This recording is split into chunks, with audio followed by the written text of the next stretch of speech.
Morning, Eric. Good morning. How are you? Good. How are you? I'm okay. Everybody's fine. We're just still waiting to hear back from doctor's office. How long does that take? Well, they said 2 days, but 2 days was yesterday. So Wow. I don't know what's going on. Well, hopefully it'll come out negative and everything will be good. I think so. Yeah. I mean, like I say, unless we're asymptomatic, then yeah, we're all good.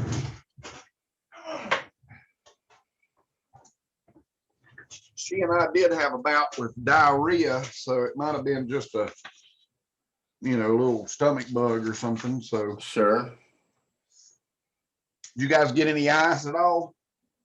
No, we didn't get anything. We got rain. We didn't either. Nothing.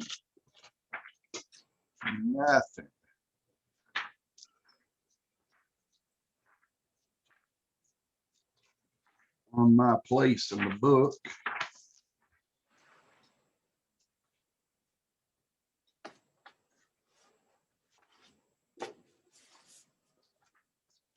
I guess it's just you and me today. Well, maybe some other people tune in eventually. Yeah. Let's see. I need to make sure you are recording.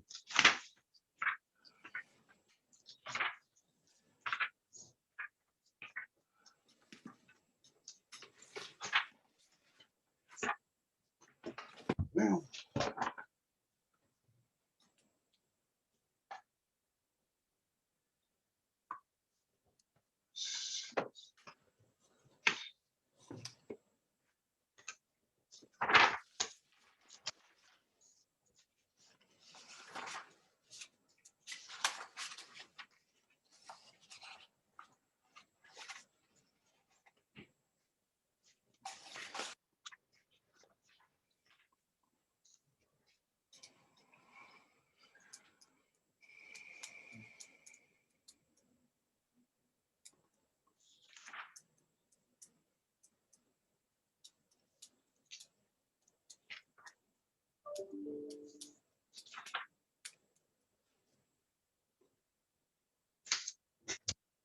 wanted to kind of step back and look at that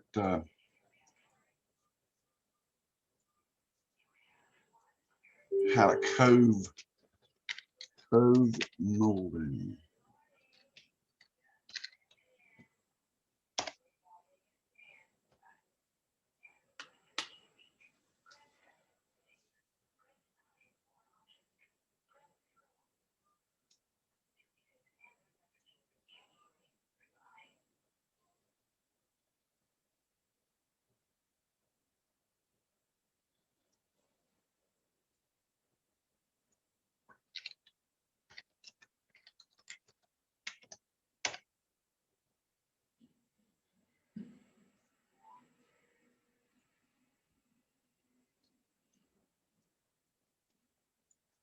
So when you're trying to cove molding, what we have to do is we have to cut that at a 45-degree angle. Now,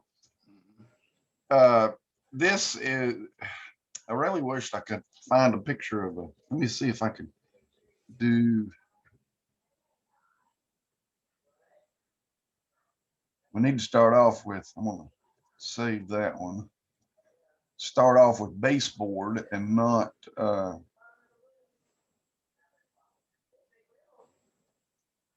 it's all, let me change that wording a little bit.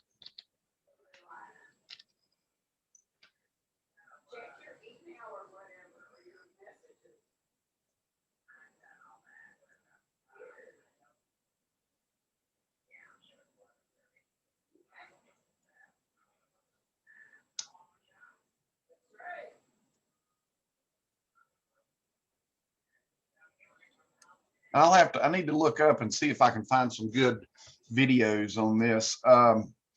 So when we're coping the baseboard, we want to be able to cut that at a 45-degree angle. And what it's going to do is leave us a line. Maybe that's what I'm I'm not using the right wordage here to find what I need. There we go. That's what I'm looking for. All right. So what we've done is we've taken this piece, we put it in our miter saw, and we've cut it at a 45-degree angle. So by doing so, it leaves, it leaves a nice line right through there. And you can see where, especially if you're using the primed stuff, it gives you that nice line in there that which you can coat with a coping saw. It takes a little bit of practice, and that's something that we're going to do next Friday. Is we're going to coat some of this and start getting prepped for the forest pod and stuff. But so if we do a really, really good job, then this is going to be really good all the way. Now, the problem is our walls are not always square, and this is not always flat, and you'll end up with stuff like this. Now, if you're doing a painted baseboard, you're good to go. You can just put this on there, put some caulk down through there, paint over it, and it's a done deal. But if you're using stain, then that's a whole different animal, and it's hard to get that. You just really got to pay real close attention. So don't just slap this down there and nail it in. So as this is saying, the base is not nailed in, so we may have to go back and put some sort of shim behind this to pull this forward to get rid of that dark line. Those dark lines will, in the end, they show up everywhere. I mean, you really got to pay close attention to that to do a good job of it. So, doing the baseboard is fairly easy. We can put the baseboard into our saw and see what I'm doing is I'm opening up these little bitty pictures and not opening up the better pictures. There's another picture of that. So also, let me just open this one.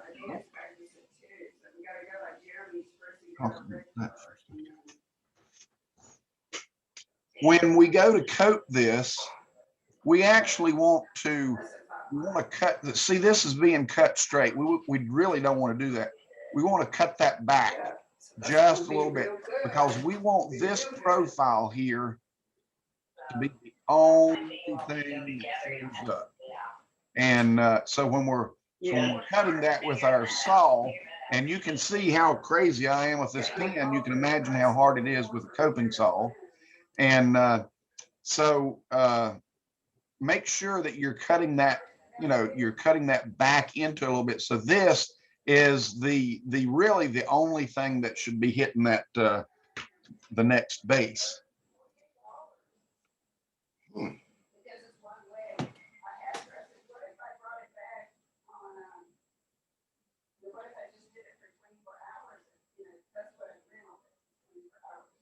And you can kind of see that that's what he's doing here. So this is actually cut back in the opposite direction. Now let's see. Let me see. Coping chair rail. Coping chair rail is fairly easy when we go to cut it. So the same thing happens here. We're gonna put this flat up against our chop saw at a 45-degree angle and cut this. It's extremely important to make sure that we cut this in. Let me explain what I'm trying to say there. So we're looking down on our chop saw, okay, and I'm going to take away the, why am I not drawing here?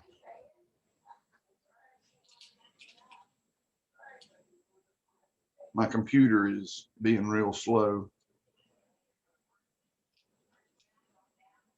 All right, so here is the back of our saw stop, and here is the saw. I know this is not the best drawing in the world. So here's what I'm talking about, and the saw is cutting down to it like that. So we're looking straight down on top of it.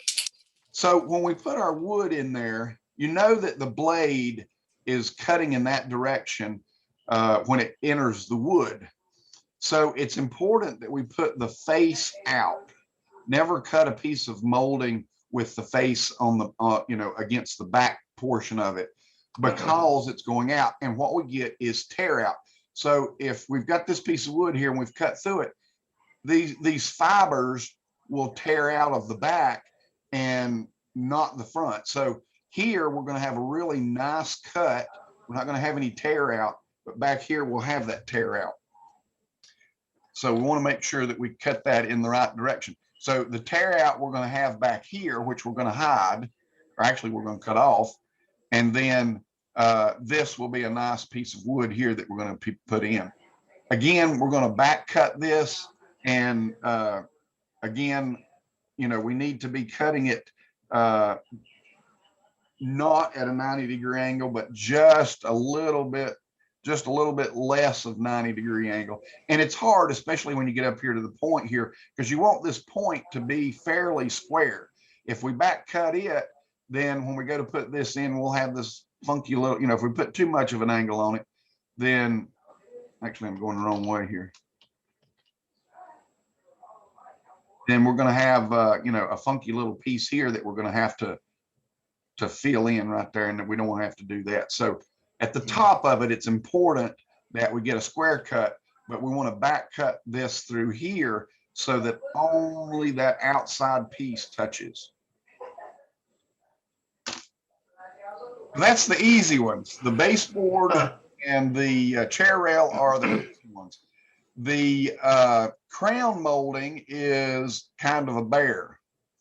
So when we're doing this, we've got the ceiling up here, and this is where it gets confusing. Even for me, I lose it sometimes.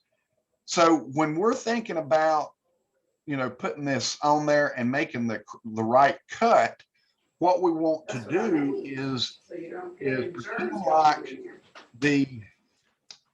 okay, so we've got the ceiling. This is the ceiling. So we're going to turn that piece of molding completely upside down. So these, I'm gonna mute you, Larry. There we go. So we get, you know, the top here is going to the ceiling, but we need to flip it around, and this is now the ceiling, so that we end up doing the right cut. Now, in your mind, you have to turn, you got to turn your mind upside down so that you're, you know, doing these proper cuts. I like these little stops because they allow the crown molding to set in there at a nice angle, at the correct angle. And because when you're cutting this, because the saw is, you know, is turning in that direction, then it has a tendency to want to slap this, you know, push this up flat on here, and then you're not going to get the correct cut. These little stops, and you got to hold on to it really good. And so these little stops are what we were talking about the other day, where it is the exact measurement across this through here so that we get the right angle. And so we're going to cut this, and then we're going to cove it. We're going to cope it, not cove it. We're going to cope it to go just like what we were done. The only thing that's different is we're turning everything upside down when we put it in our chop saw. The baseboard and the chair rail, not a problem. We can deal with it all day long, and we just put it straight. You know, the baseboard goes straight up against it with the face out, and we cut through it. Chair rail's the same way, but the crown molding is, like I say, is a different animal, and we're gonna work with that. I have some, and we're gonna do that next Friday. Hopefully the creek don't rise and nobody gets COVID or anything like that. So, and this is also just telling, you know, pretty much same difference. It's you know, if you do it this way, then you really got to start working with a compound miter.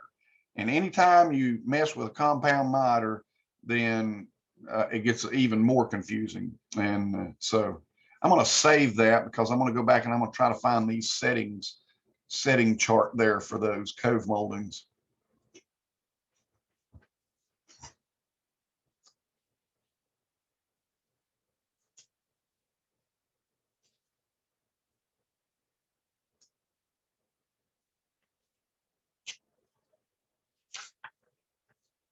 Oh, again, don't forget that anytime two pieces of wood touch, they need to be, some sort of adhesive needs to put on there. Glue, construction adhesive, caulk. I usually just use caulk here, and it does a really good job, especially if I'm doing that little back cut, you know, that I was telling you about. So these are kind of tricky. You don't need to be making this out of a short piece of lumber. You need a long piece of lumber to cut this off and make it good. And then we're gonna, you're not gonna put a nail in this. Absolutely do not put a nail in this. It's gonna crack, it's gonna bust, it's gonna fall to pieces. But you want to glue it. So I use, like I say, I use that Alex Plus caulk on the inside. I use a different type of caulk, that Lexel that I was talking about the other day, that clear stuff, if it's going outside, and both of them are paintable.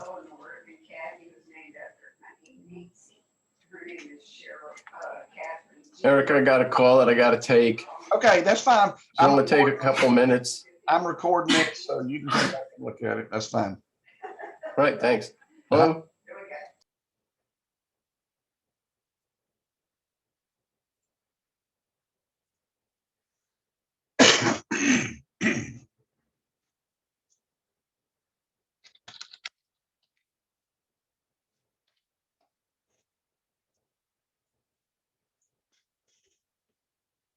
When we're doing the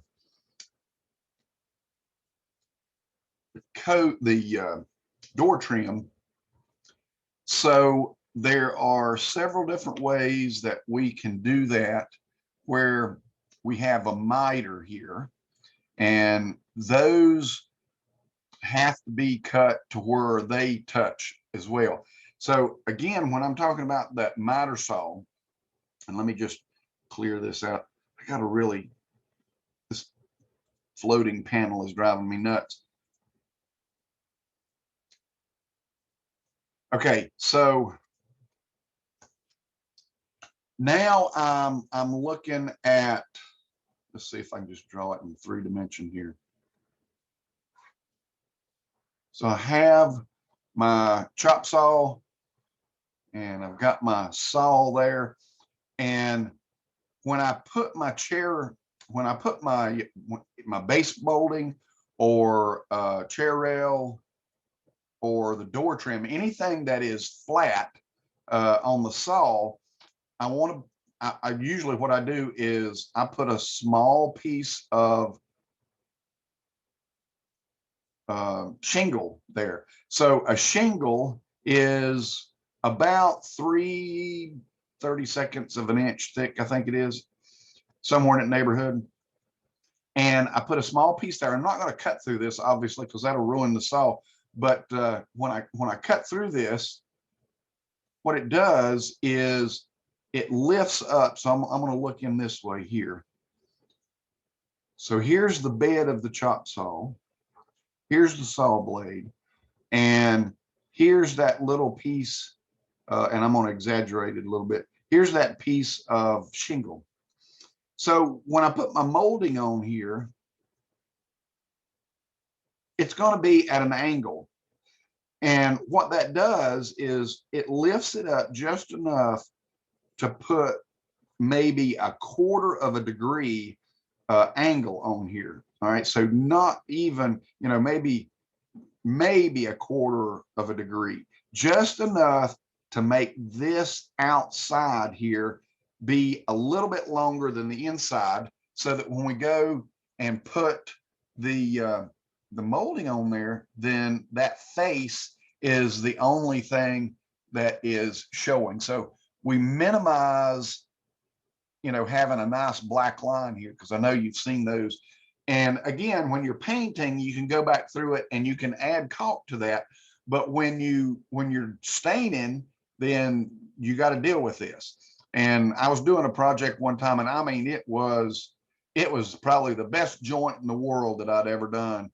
And the woman complained because she could still see it. And I mean, I don't know how else to do it to make that disappear. So one thing you can do is not do that joint there and do stuff like rosettes. And this is a rosette, And so we can put that rosette in there, and then we just butt our molding right up to it, our trim to it. You can get, rosettes come in tons of different styles. And a lot of times you'll see the fluted trim put in there with these. I'm not crazy about the fluted trim because it's hard to clean. Generally, your molding is what everybody puts their hands on, and it just, I don't know, it's just hard to clean. So I like a smooth trim on a door, and then paint it with some sort of oil base, or not oil base, but paint it with a, what am I saying, a semi-gloss or gloss sheen, so that it makes it easy to clean. Other types is you can do a mantle, and this is what that's what this is called, a mantle over your over the head. And this is kind of a Federalist architectural look there, and that works out really great too. Or you can do, I think I talked about this the other day, and I'm not so sure. Well, I can show you in CAD real quick,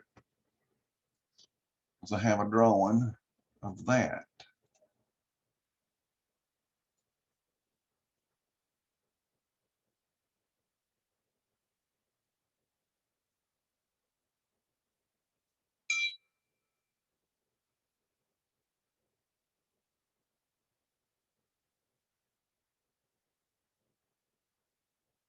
If I can find it.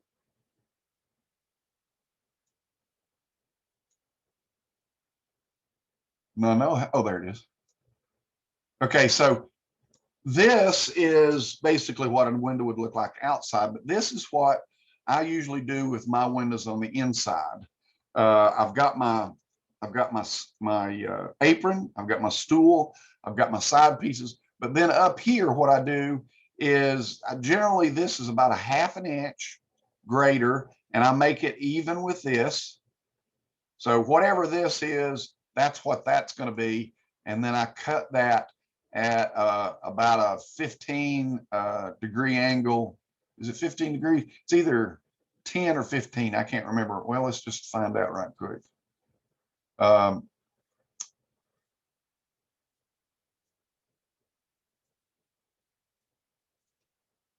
So it is a 5 degree angle. Wow.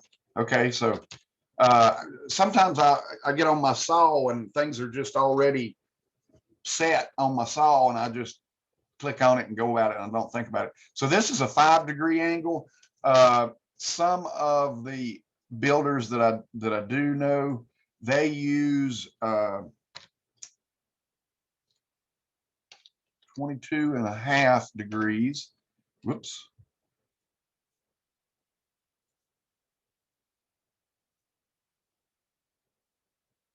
And to me, this just seems a bit much. And so I'll show you what I'm talking about there. So, like I say, they go pretty much to the extreme with, sorry, I need to turn my phone off. To the extreme there and using 22.5 degrees. And that's another stop on your saw. So, and I think that's what they use, but I'm more accustomed to using a little lesser angle on that when I'm doing that.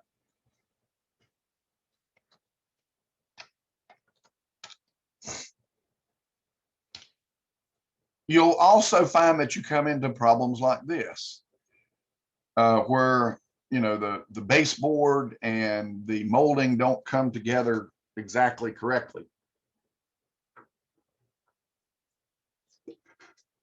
One of the things that you can do is you can cove this piece to match here, but the little shoe molding down here becomes kind of a pain in the butt to do. So we can basically put in a transition piece on there, which is a little bit, try to always make sure that it's at least thicker than your baseboard and your molding. That way you have a little bit proud there, and it's easier to caulk or well, to caulk if you're painting, and you just got to get it right if you're doing the stain grade on there. But these come in really handy when doing stuff like this and trying to get it to work out. I've in my house, I've had several different places like that that needs to be worked out. When okay, so in this case, the transition piece is proud of the base, but not of the shoe mold. So what we generally do there is we will back cut that at a 45-degree angle. So looking down on it, here's our wall. Here's our wall. Here is that corner. We've got the transition piece on there. And we've got our base on. And then we're going to put our shoe mold on here. But when we get to this point here, like I say, we back cut it. Whatever this distance here is, that should be the distance that we back cut that shoe mold. If you're doing shoe mold and you come into an end, never cut it completely like this right here, because this piece here gets broke off. If you let me draw another one so I can show you what there. This piece here is going to get broke off and it's going to look ugly. So about 1/4 of an inch is generally what it takes to just have a little flat area there. Then you can come back with your miter on that and you get a really nice adjustment there. And that's what this is. That's what they've done here. Even though this has a curve into it, you know, you're almost what am I trying to say? You're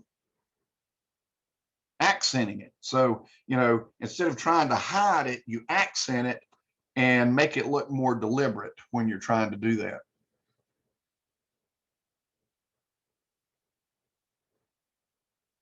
There's another view of the same one.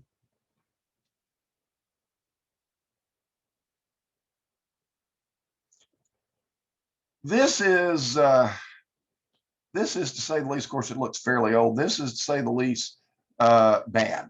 Don't leave stuff like this. If nothing else, you know, you see where they've caulked it here. This should have been caulked as well, because if water gets up under here, it's going to stay. It's not going to go anywhere, and it'll be hard for it to evaporate out. Also, don't forget that your grain. Well, no, this grain here is probably running back and forth this way, but probably, yeah, it's probably running back and forth this way. Anyway, if this piece is going down, the grain is running back and forth. And if it's not completely down on the floor and you leave it up a little bit, then it has a tendency to grab water and hold into it.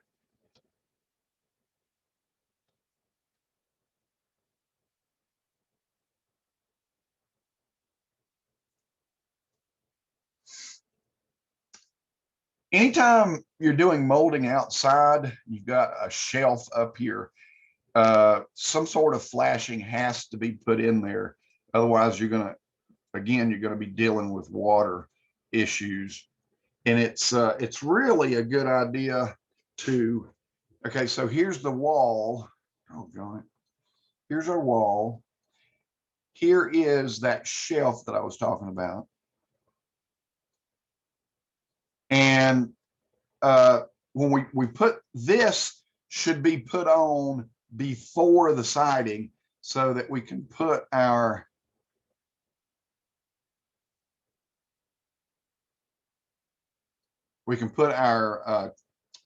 flashing on there. Take the flashing all the way and then let it drip just a little bit more. That way it has a drip edge there, and then you'll have better service out of this.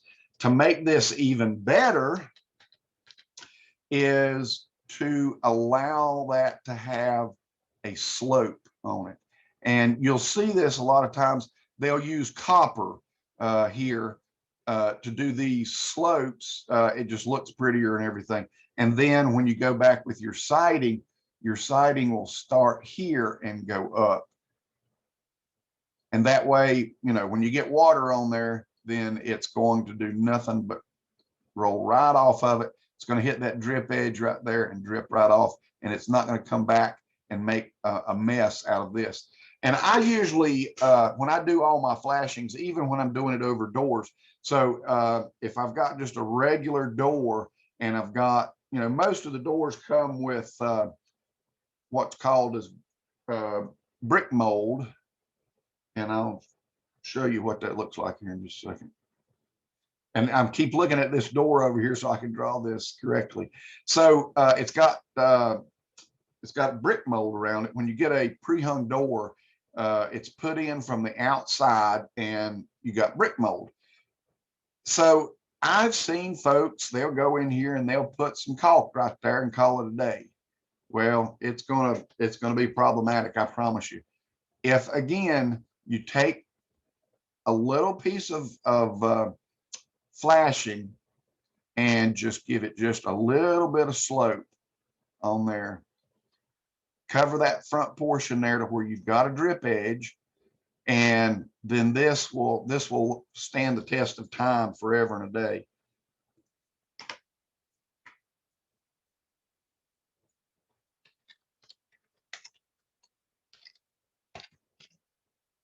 There's what I'm talking about. Whoop. There's what I'm talking about, brick mold. So when you get your pre-hung doors,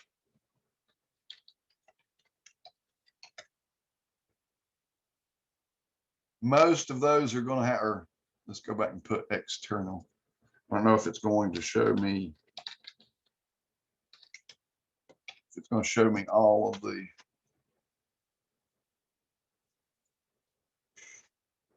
okay, you can see that brick mold on there. And this is, it comes with a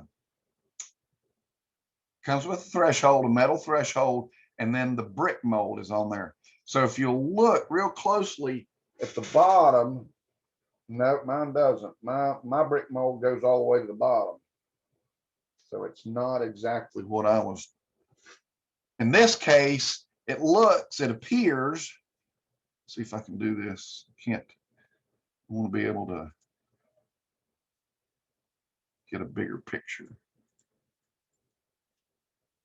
There we go.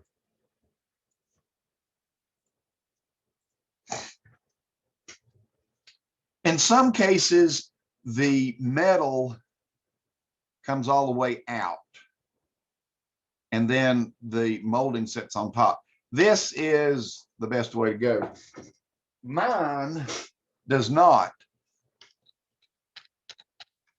Mine the wood goes all the way to the floor. And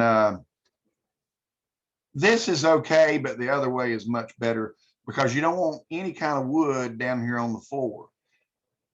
On that completely and totally.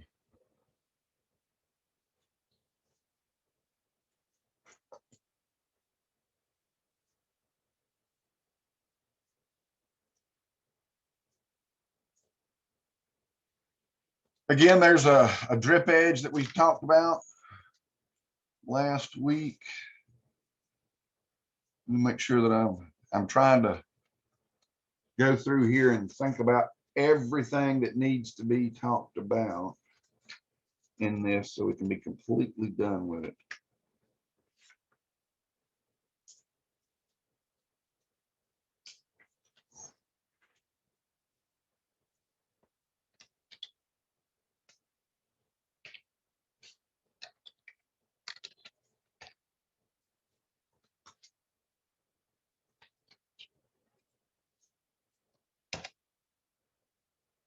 Well, my computer's died with me. There we go.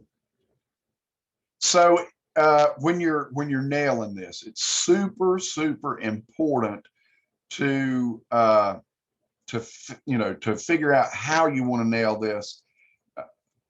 For instance, I like looking at this. So they are let me get my head around this. I'm not rightly sure why they're putting the nails in these little crevices here, or if maybe that's screwing. So when we go to nail in this stuff, it's super important to not do this and that, because you can't get caulk in there to cover that nail hole very effectively. Put it out here on a surface that is smoother, and that way when you go to caulk those little holes, then you're not turning, you know. So how can I explain this?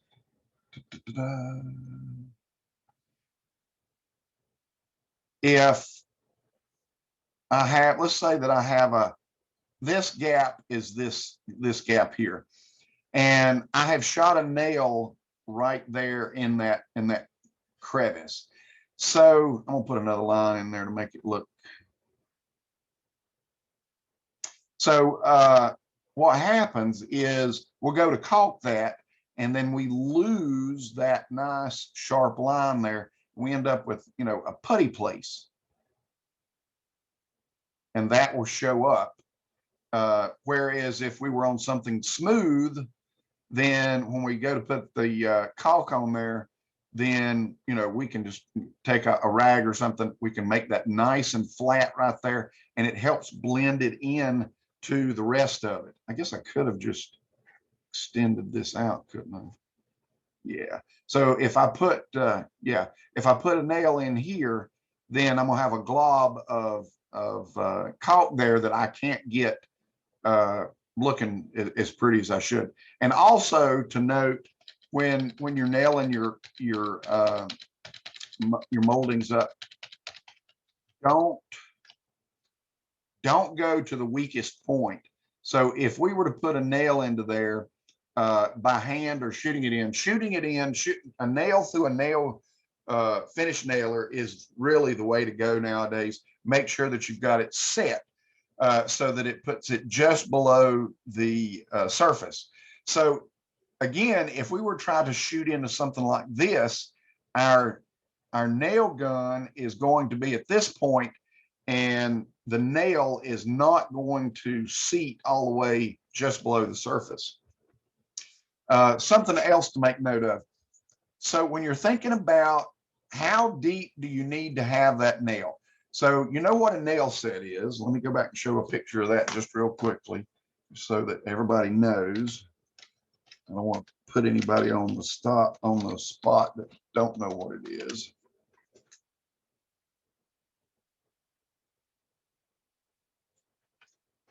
So this is a nail set, and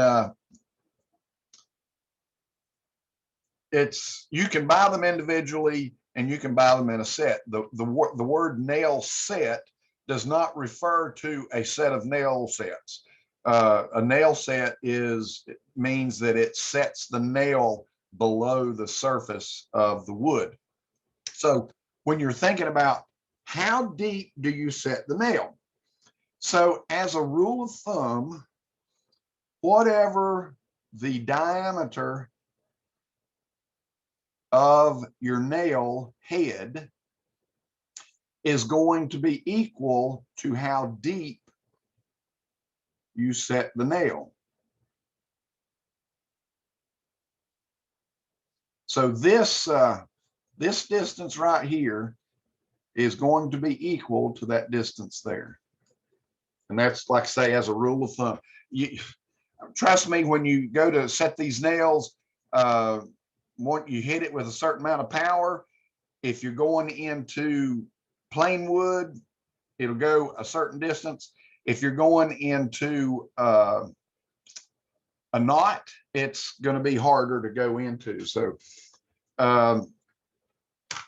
make sure that your nail set stays on the head as best you can. Otherwise, what you end up with is you got the nail, and then you got a half dimple over here where you've dented the wood with your nail set. So make sure that you use the right size, and you'll see that these come in different diameters there. I generally go with the smallest one for everything. I don't buy these sets. I've got several nail sets, but they're all the same diameter, just the small one, and they seem to work best for me. And again, what I'm telling you here is, is again, best for me. So what's best for you might be something a little bit different. But when you're doing carpentry and putting in trim, definitely have a nail set handy to put those nails below it. Now, if you're using trim screws, so a trim screw, and sometimes you have to, trim screw, scare screw, is basically just like any other screw, except it has a very small head on it. So it has a smaller head than normal. Let's see if I can trim screw versus normal.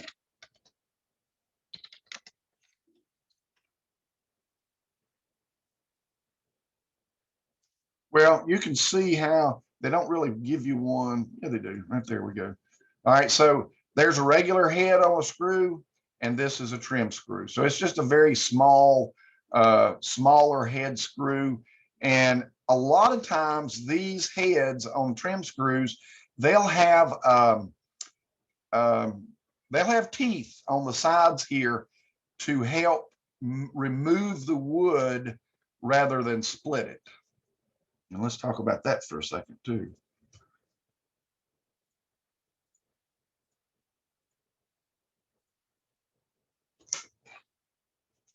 If you're using a nail gun, you're good. Okay. So anytime that you're nailing into wood, let's say for instance, we got a piece of trim here. However thick this wood is, and in this case, I'm going to call it 3/4 of an inch thick, you should not nail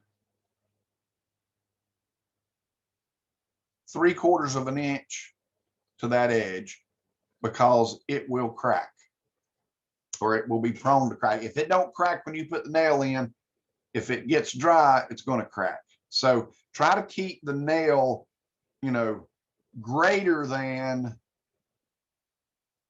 3/4 of an inch from the edge. And that's from either edge too, by the way. All right. Sometimes you can't help it.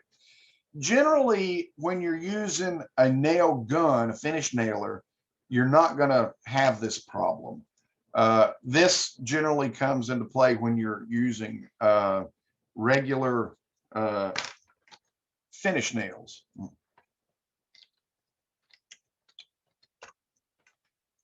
Depending on the size of the finish nail that you're using, these can be a little detrimental to the piece of wood.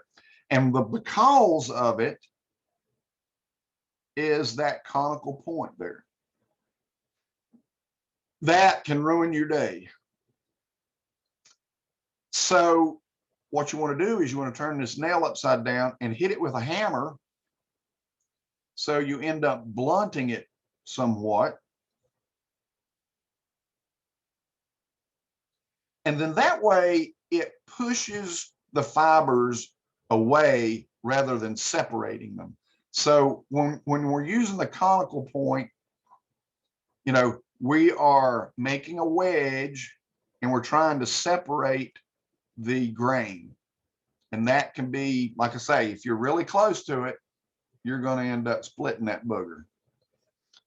But if you're blunting it, then again, like I say, it pushes, you've got an area here where it pushes the grains downward and doesn't separate them like it is here, and you'll have better luck with putting a nail in. Like I say, again, if you look at the end of a nail that is coming out of a gun, generally it's blunt anyway, it's not sharp, and you don't have this. Again, also, you got two choices on this. You got 16 gauge and you have 18 gauge. In nails, it goes by pennies. So, and that's represented by a D. A penny nail, and let me look at that right quick. I can't keep up with it myself. penny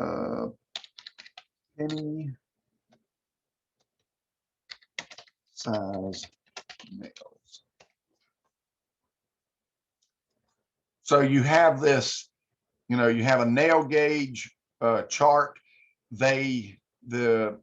Generally you're using an 8 or a 10 penny nail to do framing, and these can be a little wide, more so than a finish nailer is going to do. And I'm trying to look, most of the pennies, or most of the charts that I have looked at, give you either stuff like this, where, you know, here's the penny size, there's the length, and how many per pound. And that's basically, that is something about the weight. So a penny, and why it's used a D, I'm not rightly sure, but it's a penny weight. Something to do with the weight of it. But I'm not, yeah, this might give us, this gives us, so was it 10 penny? So they actually come in 2, 3 different sizes there, from a 0.131 all the way down to, well, that's bigger, 0.4148. So if you want to do some homework, figure out what the gauge to diameter is there. So that is 0.131. What is that? Is that tenths?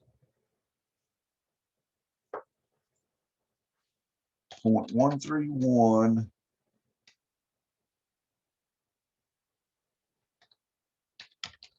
Let's see, conversion to gauge. Let's see what that converts to. Well, it's not gonna, that's weight.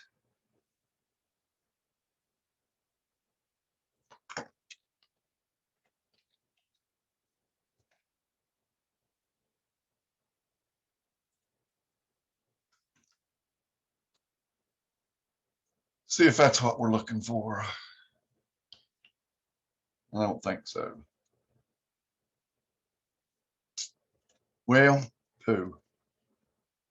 Diameter. Okay, so diameter in inches, it is in inches, 131. And it doesn't give us a gauge. Well, I'm not going to spend any more time on it. So the reason I was asking is because, like I say, the nail guns that we use out of the finish nailer are 16 to 18 gauge nails. And I was just wondering what a 0.131 is equivalent to on that.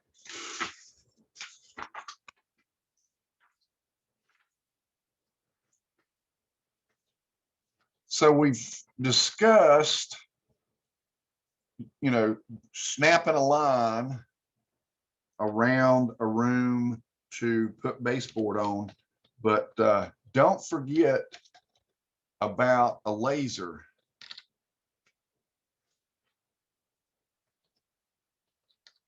These are quite expensive, but man, they sure do the job.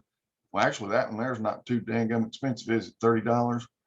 They've come down quite a bit since I've bought one. The last laser I bought was kind of like that right there. It's about $600. So using a laser rather, you can, you know, shoot completely around the room, and like if you're doing a chair rail here, then you can get that perfectly level, and that really works out great. And so one of the things that I've done in the past is I've set the laser up, and as you know, that if you are between the laser and the wall, you're going to have a shadow there. So what I generally do is I go through there with a marker and with a very thin pencil, a micro pencil, and I will make a line through there so that I can follow that. And that way I don't have to worry too much about it bowing up and down. one thing definitely for sure is try to follow that line. So if I were to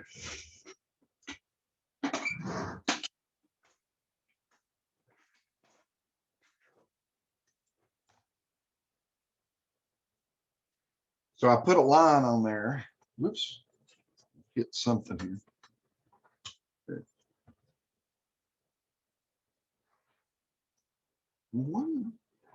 There we go. So if you get a nice line on there, and your the molding is made of wood most of the time, unless you get that polymer stuff, and so you're going to have to bow this wood. This wood may be going out through there like that right there. And I have seen it, when you're talking about very thin, small wood, then this has to be pulled up into place. So make sure that, you try to keep it dead on that as best you can when you're shooting out through there. And of course, I'm not using a straight edge this time. So, any kind of variance, that was a terrible drawing. Come on.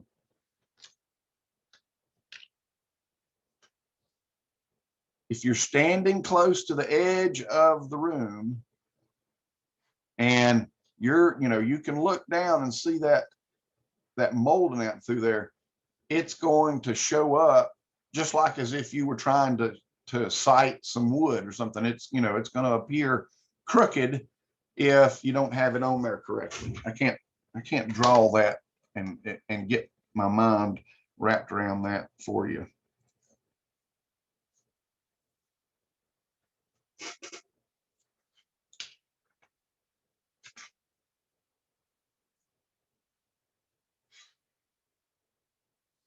In your book on page 700, it shows some really good illustrations on putting your stool in, and how to back cut your stool so you don't have any grain showing.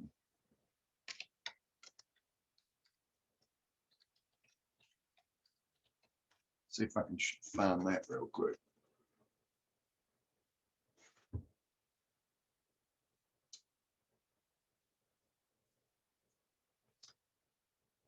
So that's one idea there, is to cut that corner and pull it back. But even on a flat one, yeah, let's use this one here, even though they're talking about something else.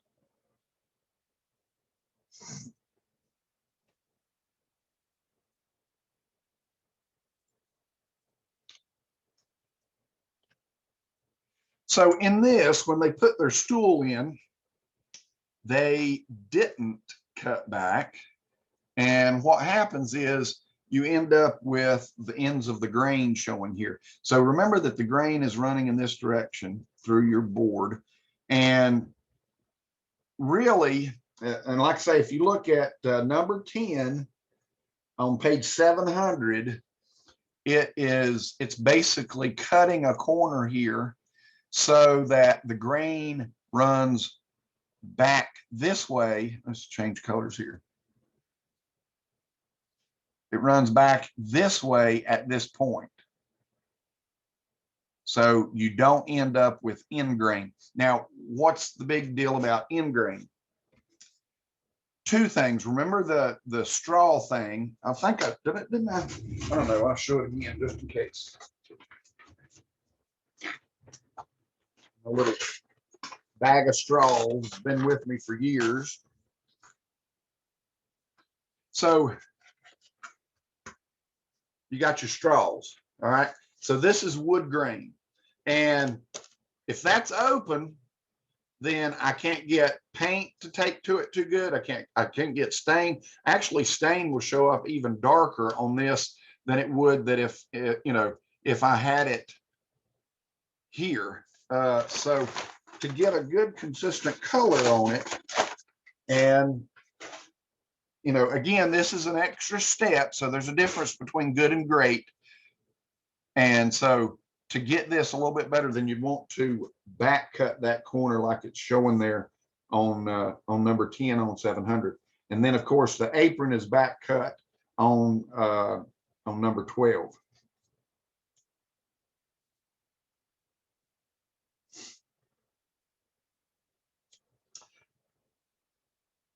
One 701. I wish I had this book or had some of these pictures.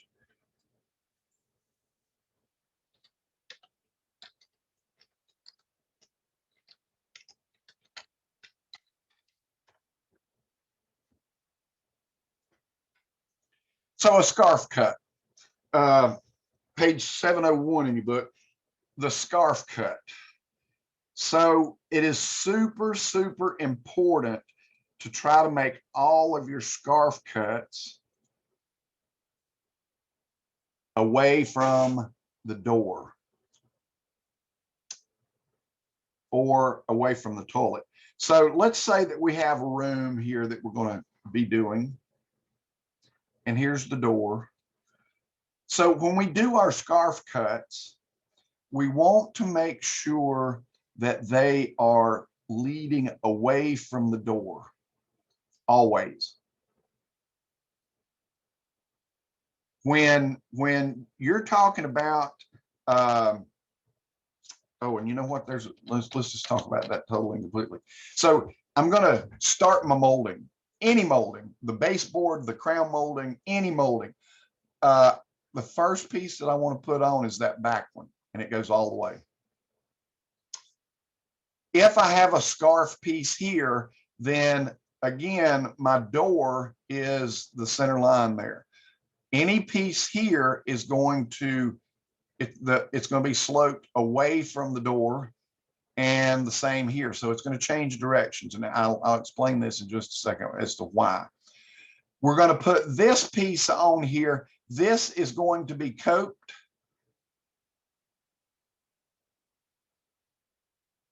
And it's going to go all the way to the wall with any miters sloping away from the door. Same with the other side.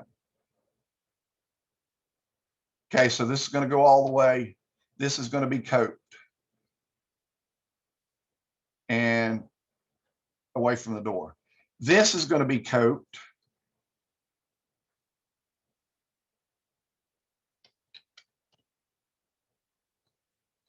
and these are going to go away from the door. Wait a minute, I did that wrong. Saying one thing and doing another. This should go that way. There we go. I wonder why I put that arrow on the outside there like that. There. And the same with this one here. They're all going to slope away from the door. Now, why is this? A person is going to enter through the door, and immediately it's human nature for us to look around. We're going to scan that room immediately as we walk in. If I have a joint that runs in this direction, you know, these are not always perfect. As much as we try, you end up with a look there, and you can see how this, you know, really sticks out there. It's hard to get these to really completely, totally disappear. So if we put those in sloping out like this here, then we have less of a chance for this to be seen. By putting the cope against this, then again, that little black line that we talked about where it wasn't perfect is not seen. Okay, so the door method works in all rooms except for the bathroom. And then when you're in the bathroom, everything works off of the toilet. So anytime you do molding from the bathroom, the toilet is, and this is really silly to think, but that's the way humans think. And kind of notice when next time you go to the bathroom, when you go to the bathroom, the first thing you look at is the toilet. Where is the toilet? Because that's probably where, sometimes, you got to go in a hurry and you got to know where to aim. So a lot of times as humans, we look for the toilet the first thing. Once we sit down, then we can relax and we start looking around. And so we want to make sure that all of these scarf joints go opposing so that we don't see those after you're sitting on the toilet.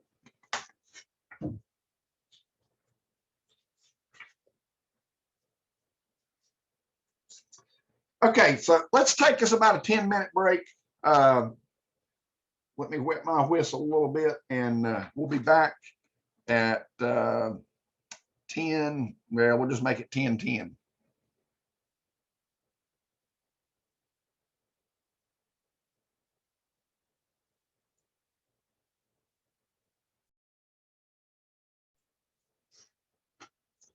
All right. So I want to start talking about flooring.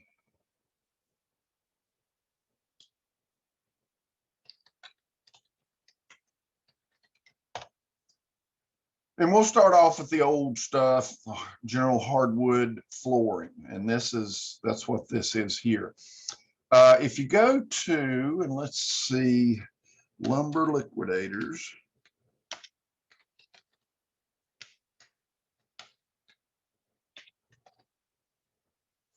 Lumber Liquidators gives you, they've got a variety of different floors that you can choose from.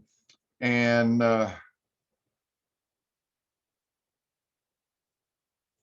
in the hardwood section, and you can look at some of these prices. I mean, $4.29 a square foot. Holy Jesus, Pete. So, they can be very, very expensive. $5.49, $6.39. So one of the things that I did in our house is, and let me see if I can find the grade, installation, below grade. Oh no, that's not what I want. Installation type, price. Let's see if it shows me anything. Da-da-da. No, I'm gonna have to do utility grade.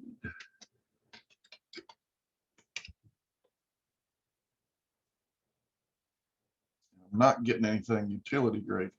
What about number 3?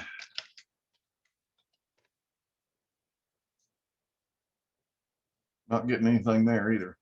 Let me just do a general search for utility grade flooring. There we go. So look at that, 99 cents. Utility grade flooring is, it has some more defects in it like that you have to deal with. But we did this in our house, and at the time, I want to say it was 83 cents or 89 cents, sorry, 89 cents, and we bought 3,000 feet of it. So we paid, roughly $2,670. Now, that same thing, let's see, times 3, we'll just say $3. That'd be $9,000 for 3,000 board feet of oak flooring if I were going with, if I were going with the good stuff, the regular stuff. So, using just common sense and a little bit of epoxy, we were able to get kind of this look out of this utility grade, and we liked it. We really like it. The one thing that we have found out, and I've had to kind of go back and really pay close attention to that, is some of the places, and I talked about feathering. Did I talk about feathering in this class? No? Okay. Let me go back and talk about feathering a little bit. I think it was the other class. So we have a tree, and we go and a lot of times it's just plain sawn. And plain sawn is just going through there, running that thing through the sawmill, and that's what you get. And a lot of times this is what utility grade oak is. To really do a good job, we want to do what is called quarter sawn.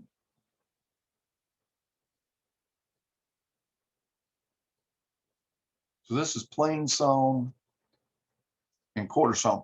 Quarter sawn is where we just do like it says. We take and cut sections out of it, and then it's, you know, cut like this,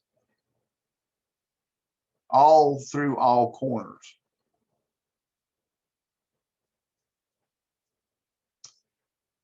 The absolute best way to cut it is radial sawn.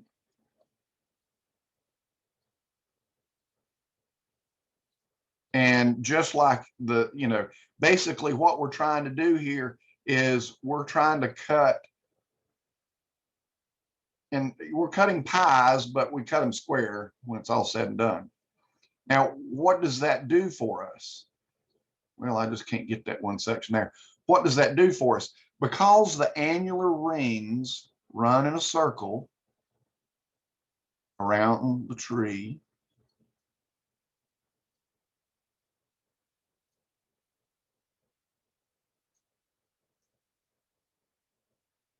then when we get a board here, then the annular rings look like this.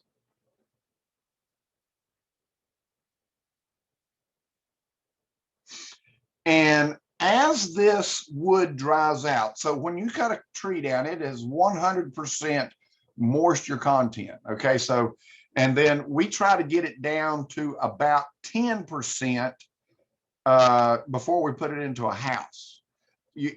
So when you get your lumber and you want to put it in your house and have it acclimate for about 2 weeks in your house before you actually install it.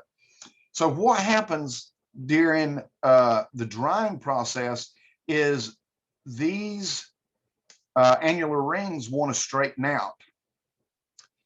I guess I should talk a little bit about the tree itself real quickly.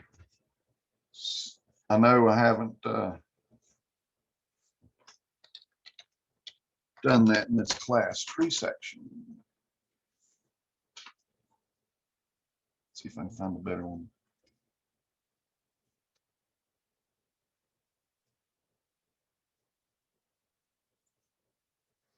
Okay, so tree 101.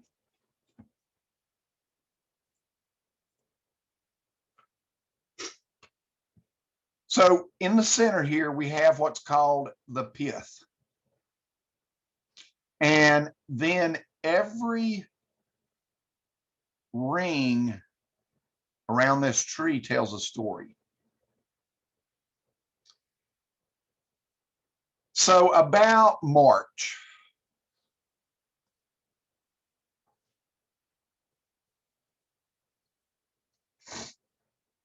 the tree starts growing a little bit, and it grows quite fast actually. And so you end up with the center section here, the wide section of the tree or the ring, and this is called the spring growth. So you know, the sunlight has come out. We are getting more sun now, and generally we get a lot of you know, the temperatures warm up a little bit, and we get a lot of rain in the spring, and the tree just takes off with this super fast growth on here. So if we were to look at the sales of this section of the spring growth, then they're going to be pretty good size. They're going to be big because they're growing so fast. So as come about May, temperatures increase and the tree starts to slow down a little bit. And you get these darker lines, and that is what is called the summer growth or the summer ring. And if we were to look at those, then we're going to find that those are really super tiny. They're more dense, and the tree in itself is harder at this point. And that is the summer growth or the summer ring. Now, when you start tracing a tree down, you go back from the summer growth to the spring growth. But there is a super fine thin line in there of growth that is even more dense.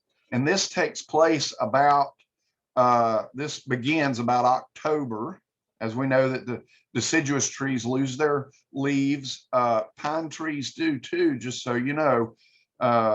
They also lose their needles, or lose some of their needles, but not all of them. And some pine trees lose all their needles, and people think they're dead, but they're not. So in October, there's a very thin line there of these cells. And so you get from October to March, you're going to have, and I mean, that line is like super, I can't even draw a line that thin, okay, because it's like paper thin. But the grain is like super hard, much harder than this. So this is, we'll say that this is soft, this is hard, and this is the hardest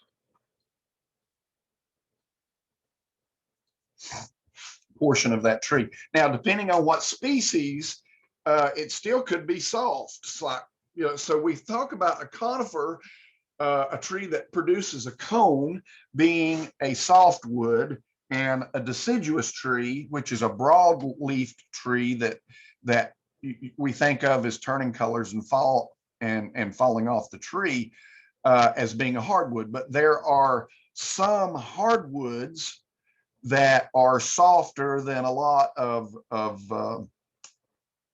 conifers. So trees like the basswood tree,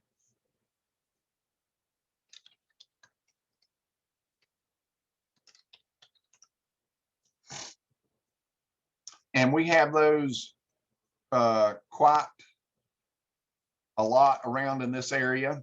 So the basswood tree is super lightweight and super dense. I'm sorry, not super dense. What's the opposite of dense? Super undense, super soft. I mean, it's just, there's not a whole lot to be used in construction. Basswood is used for building airplane models and stuff like that. So it's not a very good wood. It's like super absorbent, super light, but it is considered a hardwood because it's a broadleaf tree. Now let's look at southern yellow pine tree. So the southern yellow pine tree, and we grow these. This is one of the quickest, fastest trees that we actually replant. So the Forest Service, whenever we do cuttings, the yellow pine is generally what is planted back. If we let nature take its course, you're going to have white pines that are going to grow back in our area. But white pine is a soft pine. It's a soft wood. Where the yellow pine, that's what we get all of our larger 2x members out of. We get basically a 2x6 up. Everything is yellow pine. So these are mostly in big demand for our larger dimensional lumber. And they have this yellowish tint to them. Well, what happens to these over time, the more they dry out, the more they age, the harder they get. I have seen some yellow pine floor joists that were harder than oak. I mean, really, to be able to nail into them without them splitting, you'd have to pre-drill it. And so I see here where you can buy a 1x8x10 yellow pine from Lowe's as a trim board. I highly advise against this. Yellow pine splits when it gets thin, especially when it gets thin. You go to start nailing this stuff up and you're going to have a big old mess. Yellow pine also likes to twist and bow a lot, especially, well, look, what I was just talking about, that plain sawn, look where the annular rings are on this one right here. Let's see if I can open that one. Can I open image? There we go. So you can see how those annular rings are laid out, you know, around the outside of the tree, not running perpendicular to the face of it. And also something else, let me go ahead and just say this. So you'll hear me talk about different things. I may have already said this, but so this is the face, this is the side, and this is the end of a piece of wood. So when you hear me talk about that, you understand we got two faces, two sides, and two ends. And so those annular rings, they tend to want to straighten, and we end up with a cupped board.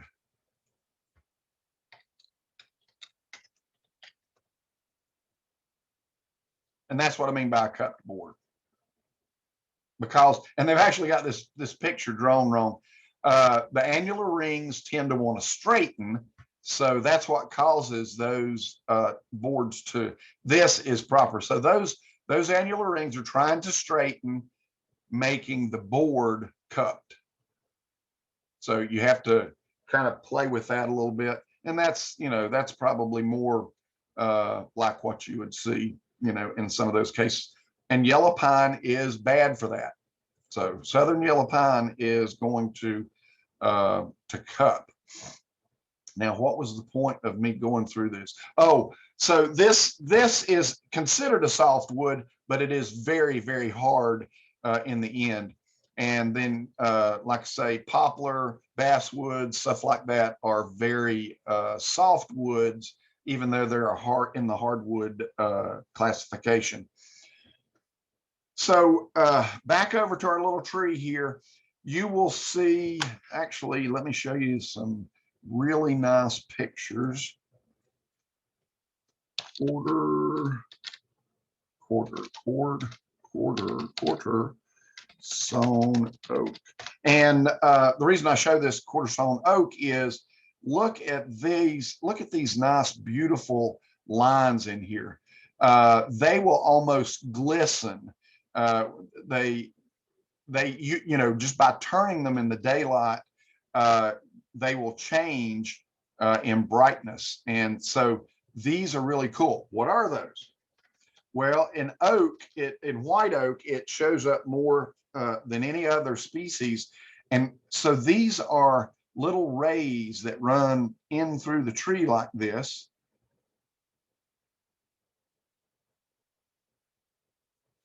And that carries a lot of the nutrients up and down the tree. And these are called medullary rays.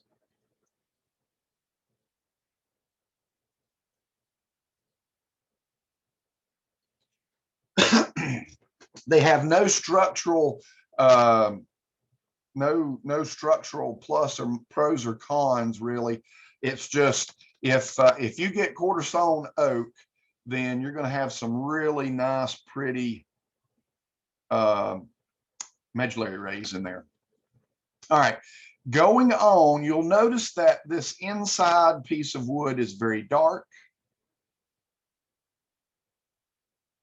And then you have the outside portion of it here that is a light color. This is the Hardwood. And this is the Sapwood. Now, what does that mean? The Hardwood is the bones of the tree.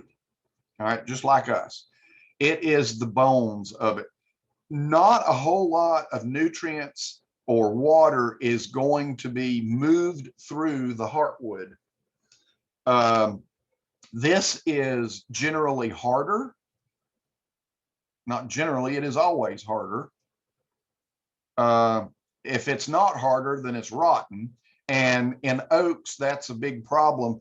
The pith will rot out fairly quickly in oak, and then from there it just starts eating its way out.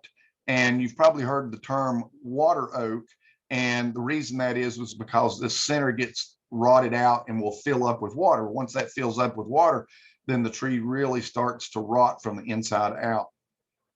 So the Hardwood is, it's what's sought after. It's the hardest part of the tree, and generally it is the best to use in furniture and flooring and so forth. The Sapwood tree is exactly like the name says. This is where the sap runs up and down the tree through those medullary rays that's in there, and they're harder to see in the Sapwood than they are in the Hardwood, but the sap is like I say, is a softer wood. In some species, it's terrible. We can't use it at all.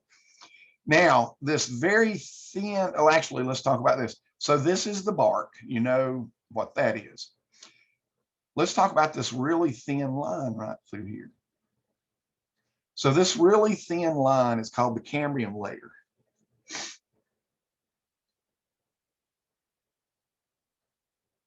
And I don't know if I spelled that correctly or not. Cambrian Layer. So what is it called when you get the cells and they split into mitosis? Maybe, I don't know. Anyway, so at this point in the Cambrian Layer is where that cell division comes.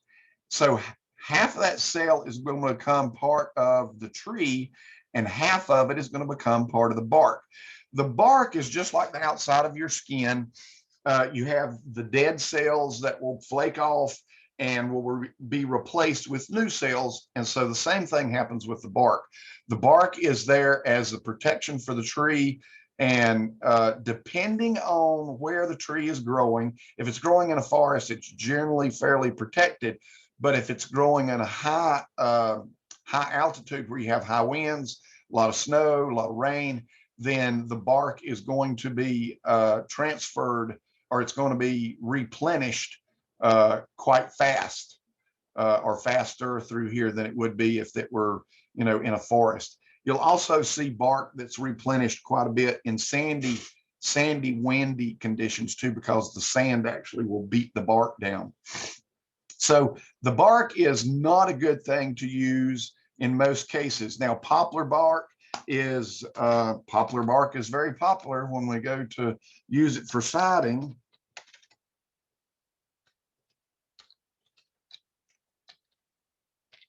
And it's poplar and popular. So I've heard a lot of people call it popular, but it's not. It's poplar or tulip poplar. So you've seen this, I'm sure. It's very beautiful, and there is a lot that has to go through to harvest this and be able to use it on a house. When you pull this off, this Cambrian layer comes off with the bark, and so you have to take care to get this super dry. So it has to be flattened, it has to be weighted, and it has to be dried very, very, very much. in order to make it real pretty like this right here. I see this picture of this guy in here. One way of killing a tree, you can't really harvest this bark without killing the tree. One way to kill a tree is remove the bark all the way around the tree for 6 inches, and the tree will die. So it's probably not a good thing to do. Like I say, most of the poplar are cut down and used for furniture purposes or cabinetry purposes, and the bark is saved to use for siding purposes, such as that picture there.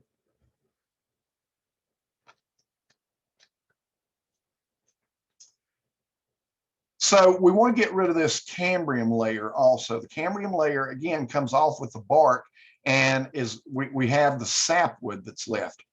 Now, how I got into this totally and completely here is feathering. So we take a piece of wood here. We're gonna just plane saw this. The annular rings are running in this direction here, and when we look at that.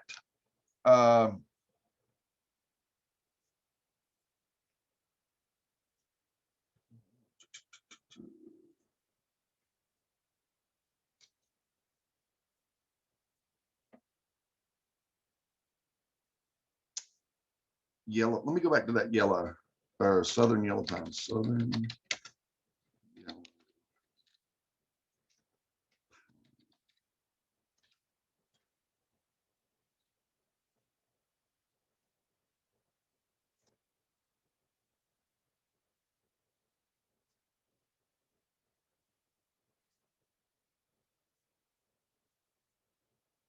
Okay, so when the annular rings are cut where they're very, very close to being parallel to the faces, then you end up with, little pieces, very thin pieces of the hardwood, or not the hardwood, the summer growth. I didn't want to do that. Let's open that new and then do this.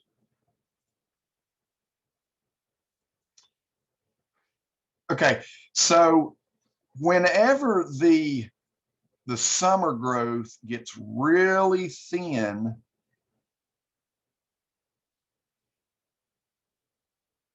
it tends to separate from the spring growth, and it will, in essence, feather up. See if I can find a picture of that right quick. Probably I'm going to end up with the feather board. That's what I thought. I'm going to change. I'm going to take away board, and I'm going to put grain feather in. Yeah, I ain't going to get me what I want either. Spell grain right, it might work.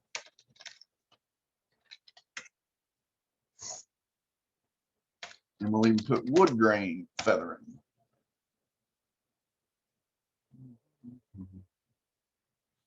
And I'm not going to find a picture of it. I knew it.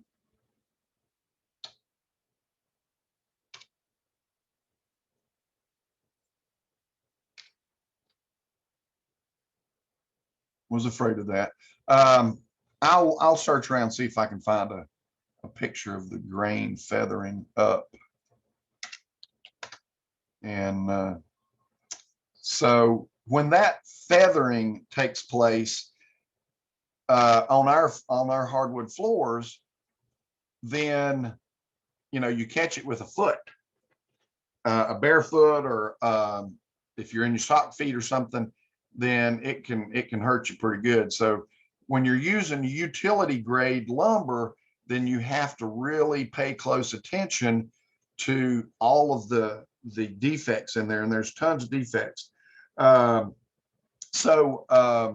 got let's say wood defects.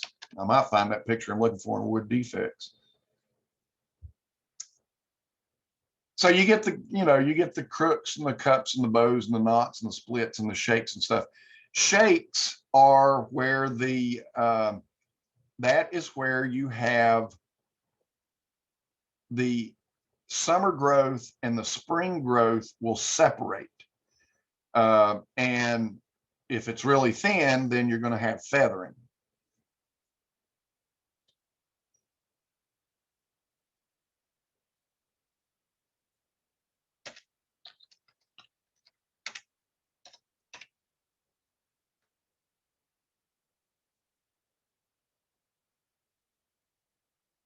Well, look at there, I found it. Woo-hoo, there we go. That's what I'm talking about right there, feathering.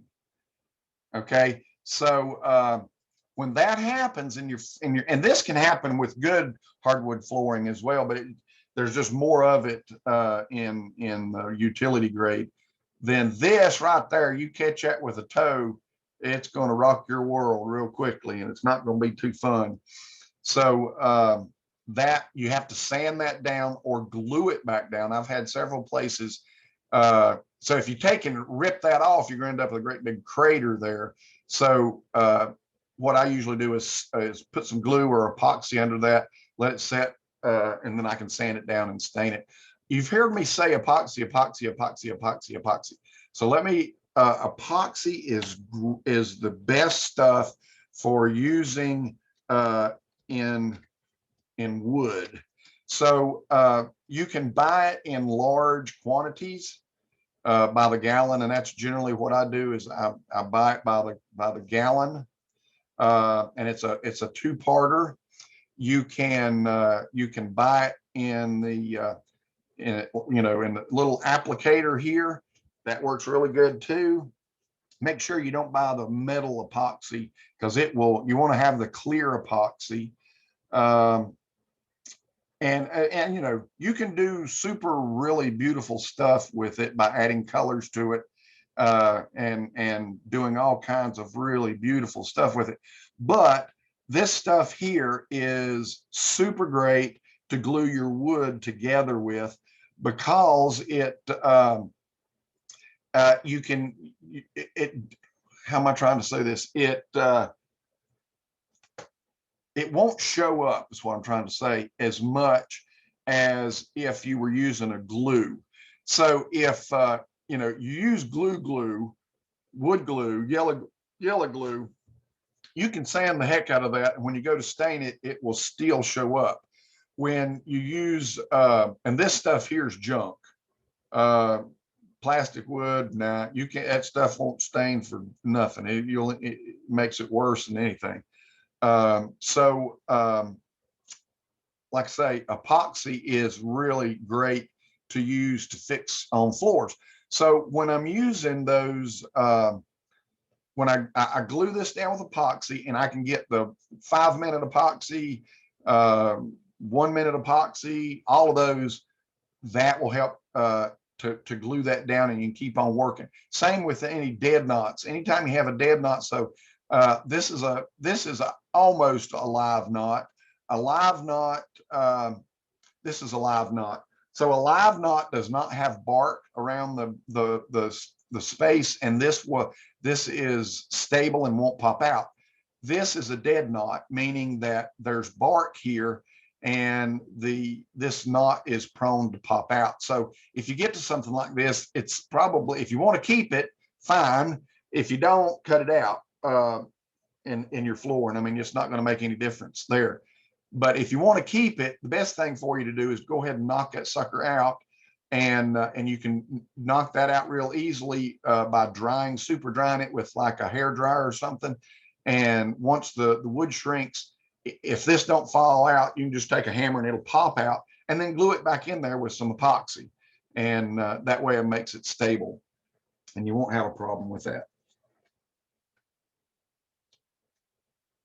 All right, so any other defects? Tell you a little story about our floor. We got it in, and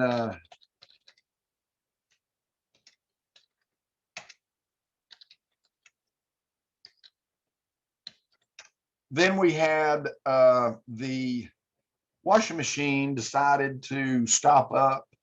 And I mean, I wasn't even completely done with the floor. Now, we didn't have this happening, but we did have this happening. So you probably see this at sometimes.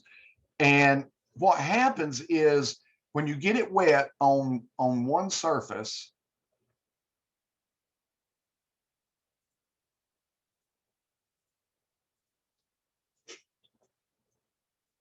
you take a piece of wood and you lay it, we got a brand new piece of wood and we take it out and we lay it on the grass. Okay.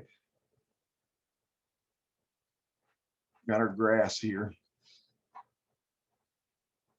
We lay this down on the grass. The sun is beating down on top of it and it's drying. It's taking all the moisture out of this face. And then the ground is trying to add moisture to it through capillary action. And what happens is this piece of wood, these cells on this side start growing and the cells on this side start compressing. So you end up with a piece of wood that looks like this. And this is the product of that. So you get water in this floor and water gets trapped underneath it and you can't get it out. So you think, oh, you're drying this floor out and you're getting all the water off of the floor. And what you're doing is you're drying the cells out on the top and the cells on the bottom still have water on it and cause a problem. We actually did have a problem like this in our basement. It's more like this in our basement because of a leaky air conditioning unit. So the air conditioning unit was on the wall, water was running down and running into the floor, and it literally lifted up, tore the base molding off, and it still to this day it's not back to perfect. Even though there's a wood stove not too far away, we still have this problem. So wood expands when it gets wet and it shrinks when it's dry, just like any other organic material.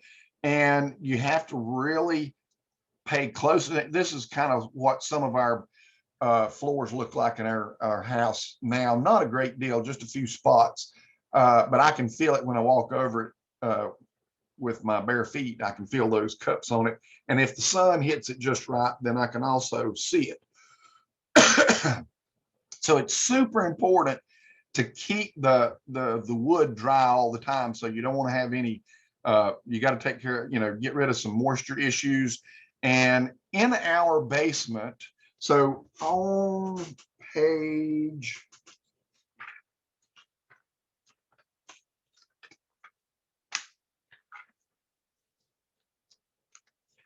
on page 707, the book talks about putting a hardwood floor over concrete. So I researched hardwood floor on concrete, and it was a Swedish company that made this material. And basically what it was ice dam. So it has a sticky side on it. So that's what we done in our basement. The first problem that we had was I have a son who is 6'5", and the ceiling in the basement is 7 foot. So I didn't want to decrease this any more than I had to, so I didn't put any sleepers on it. So what I did was I took ice dam, or ice dam material. So what that looks like.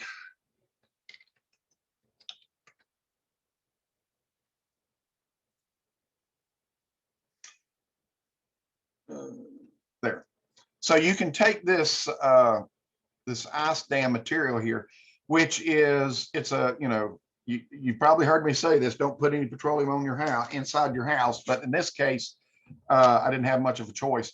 So this is like super sticky on the back of it. And you put this down in the, and this is 36 inches from side to side. You put this down on your roof so that you don't have any ice dam problems. And this is what an ice dam is. So you get heat coming up through your attic, hitting the snow melts and gets down here over the overhang where there is no heat coming up, then it refreezes and makes an ice dam. So this water builds up through here. So you put this super sticky material on there, hopefully up past this point here where the roof can hold the water without it leaking into the house. And that's why this is super sticky. So because it's super sticky, then what we done was we put the ice dam down. We put this ice dam paper down with the sticky side up. And then when we put our hardwood flooring on, we glued it together. So it's sitting on top of this super sticky paper.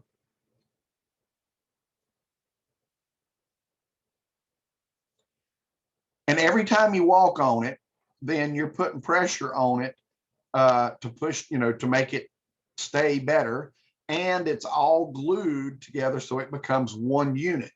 It's a floating floor. There's no nails in it whatsoever.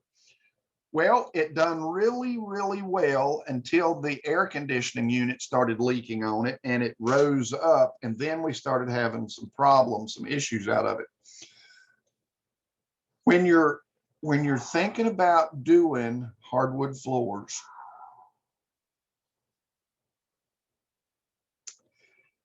it is best to run your edges with the length of the room. So whatever the longest portion of your room, that's the way you want to run your boards.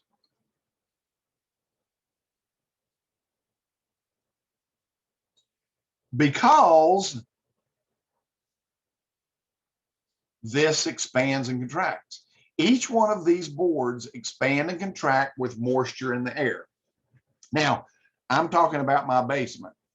And my basement, like many other basements, because it's underground, even though we've taken super precautions as to protecting these walls, you know, all these walls all the way around the underground have all kinds of super waterproofing on it. But because it's underground, the relative humidity still can get up to about 60-70% in the basement. We have a dehumidifier that runs in the summertime. We don't need it in the wintertime, but we do need it in the summertime.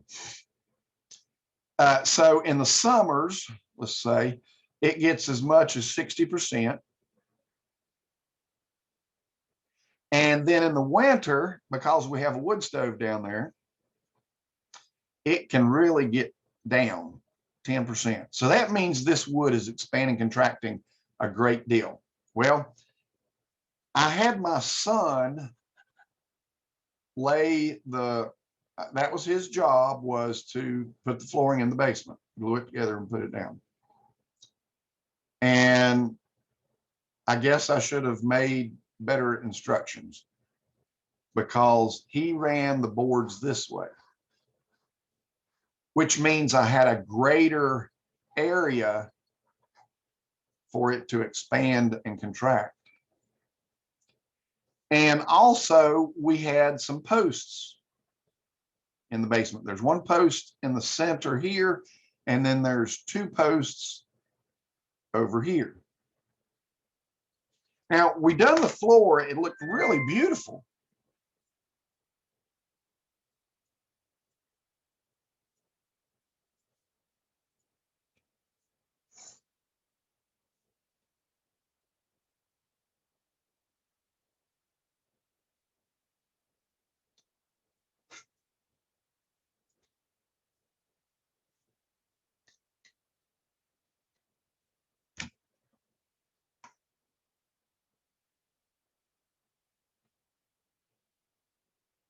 Oh, we got a pool table down there too.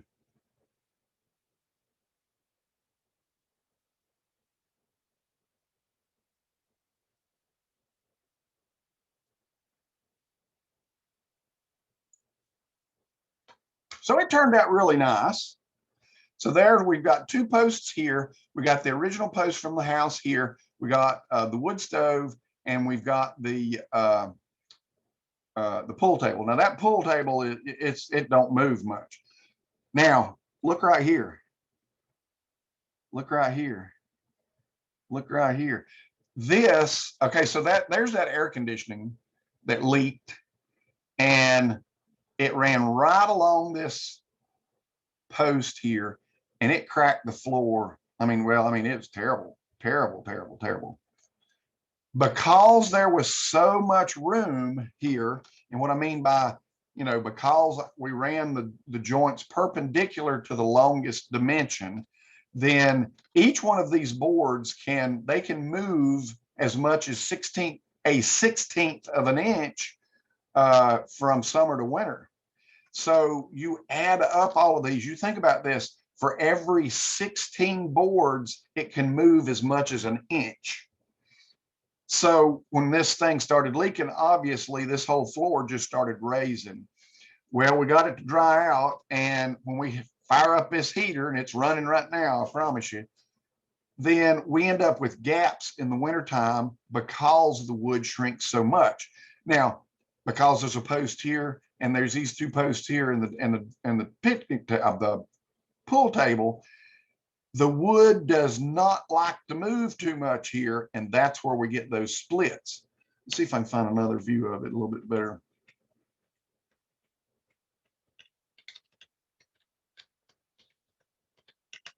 See that right there? There's the air conditioning system, and there's that split. And there's another one right there. If we had been smart, we would have run the wood planks parallel to the longest, and it was sufficed so much better than it did. I mean, it tore this molding off here and just ruined everything. It was terrible. So we just haven't done anything to fix it.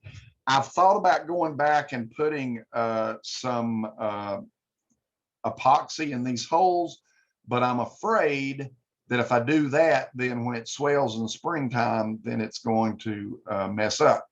So I've also thought about putting epoxy in it in the springtime. So if I put it in the springtime and then we fire this wood stove up again, then it's going to hold here and it's going to start splitting in other places. So we've just kind of left it alone and deal with it.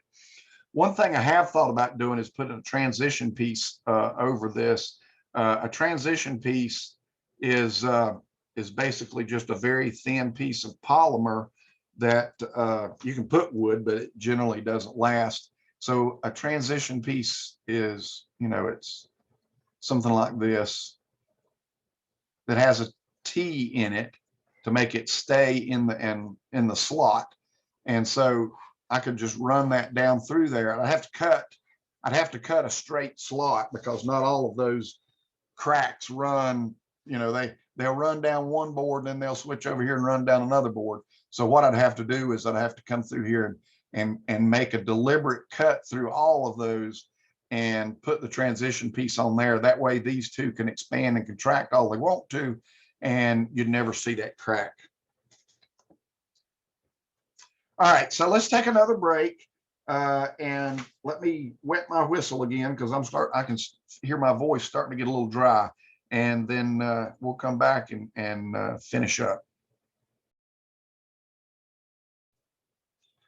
Okay, so we'll continue on talking about floors.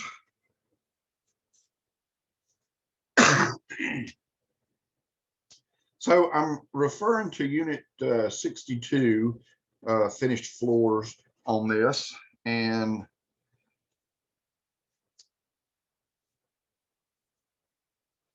didn't want to do that. There we go.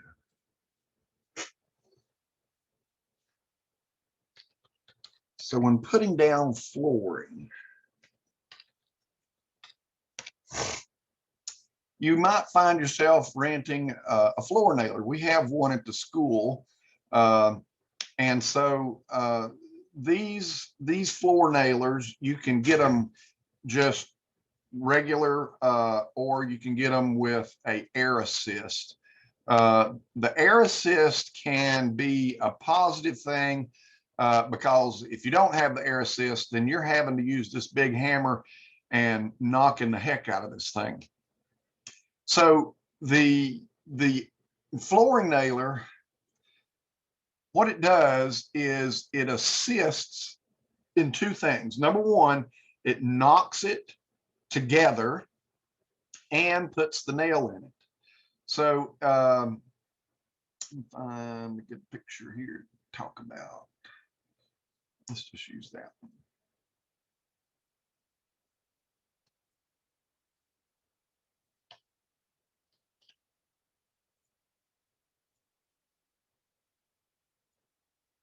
All right, so this is not a pneumatic nailer, and these have little grooves. So the flooring is sold in a tongue and groove fashion.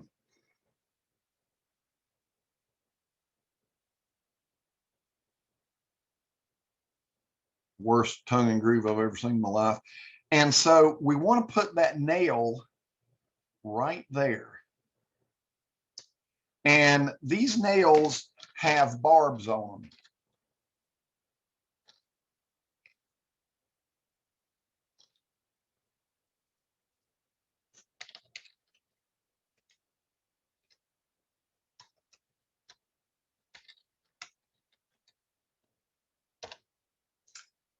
And you can get them in a staple too.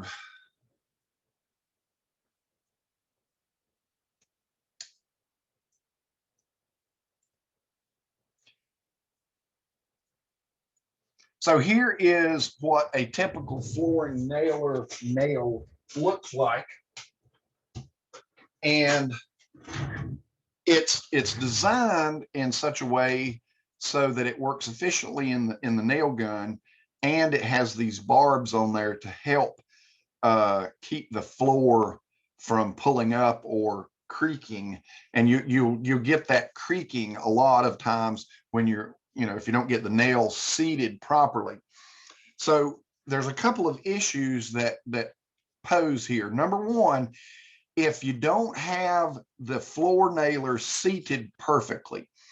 So let's say we've got our flooring out through here, and well, let's draw it right.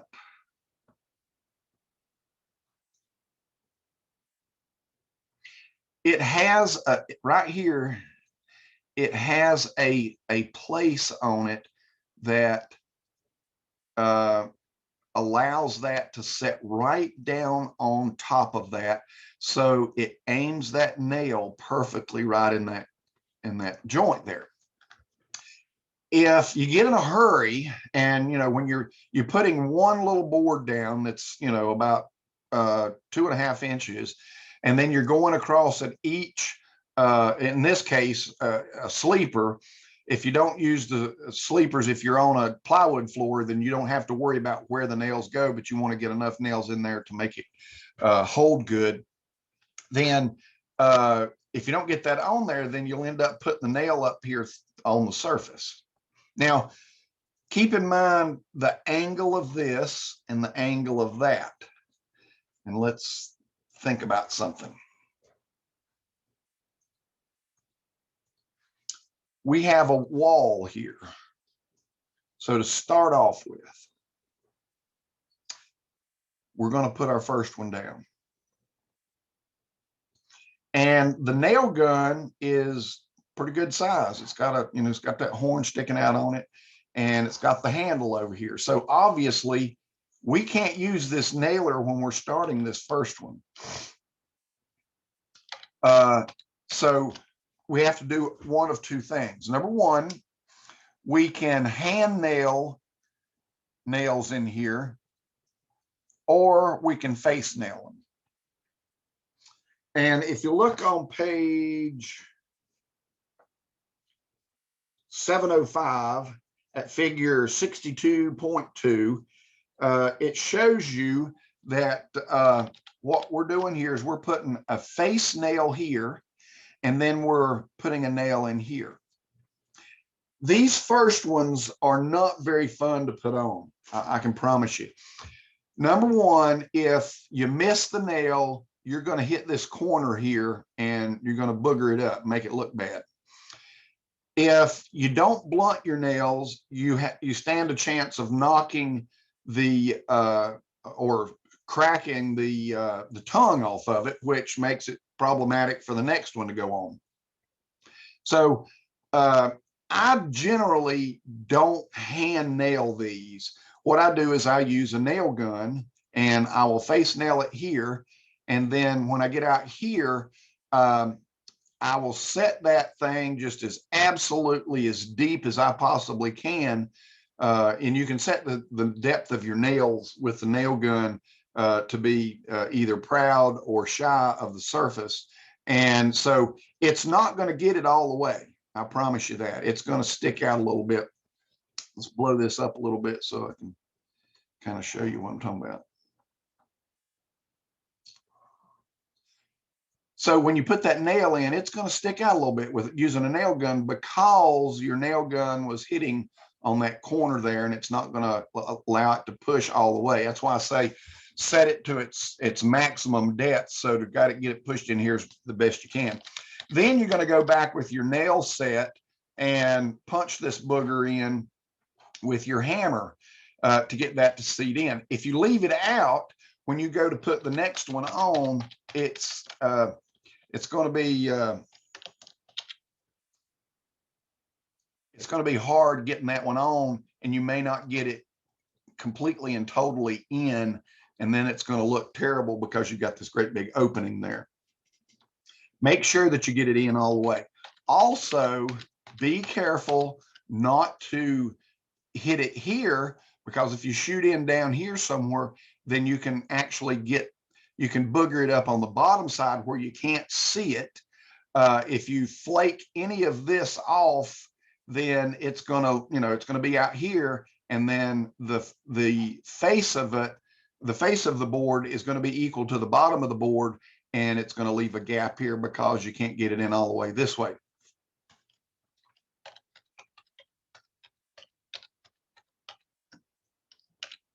All right, so we're gonna, we may have to do this a couple of pieces until we can get that nail gun in there properly.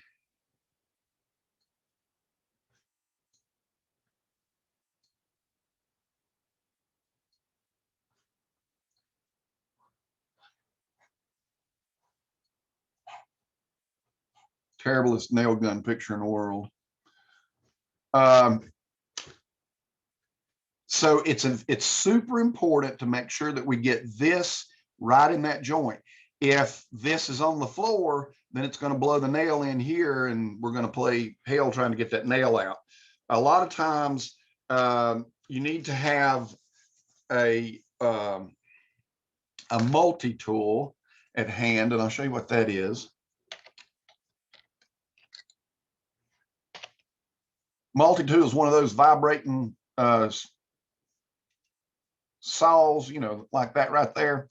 Those work really good when you're putting down flooring. If you make mistakes, then you can cut them out with this. And that goes back to that water damage stuff too. If you have water damage, then you can cut out sections of the floor with this multi-tool and put in new flooring if you're trying to match that. So have a good multi-tool around, or a cutoff wheel. So a side grinder with a cutoff wheel. And the side grinder with the cutoff wheel works really well. The cutoff wheels are super thin, and they will break very easily as well. So this one is 0.032 inches thick. That's well, let's see how big that is. 0.032 inches is, convert to inch. Well, it says 1/16, but it's not.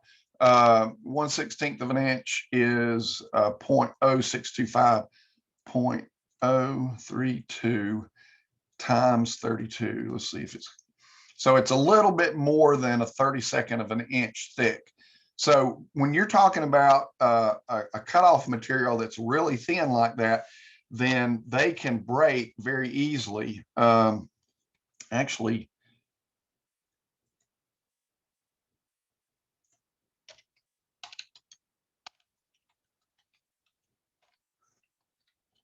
there's a meme that my wife sent me just about a week or two ago. It is super important to wear your glasses. That's what she showed me. Super important to wear safety glasses when you're using these cutoff wheels, because they will absolutely shatter. So yeah. So it's super important to, and I won't even show you that one. So, you know, if you have something like this, rather than trying to, you know, pull the nail out, which I promise you is going to be, you know, a pain in the butt, just take your grinder and cut it off. Take that cutoff wheel and cut it off, and then you're ready to move on. Remember, you're trying to do the best job that you possibly can, at the same time as, you know, make good profit and you know, be moving along.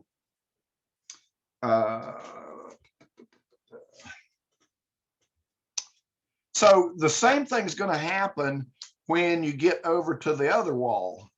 You know, when you get over to the other side, you're not going to have room to swing that hammer. Be real careful, because I've seen a lot of drywall tore up by this hammer. That hammer can be a pain, and so it's a very heavy hammer.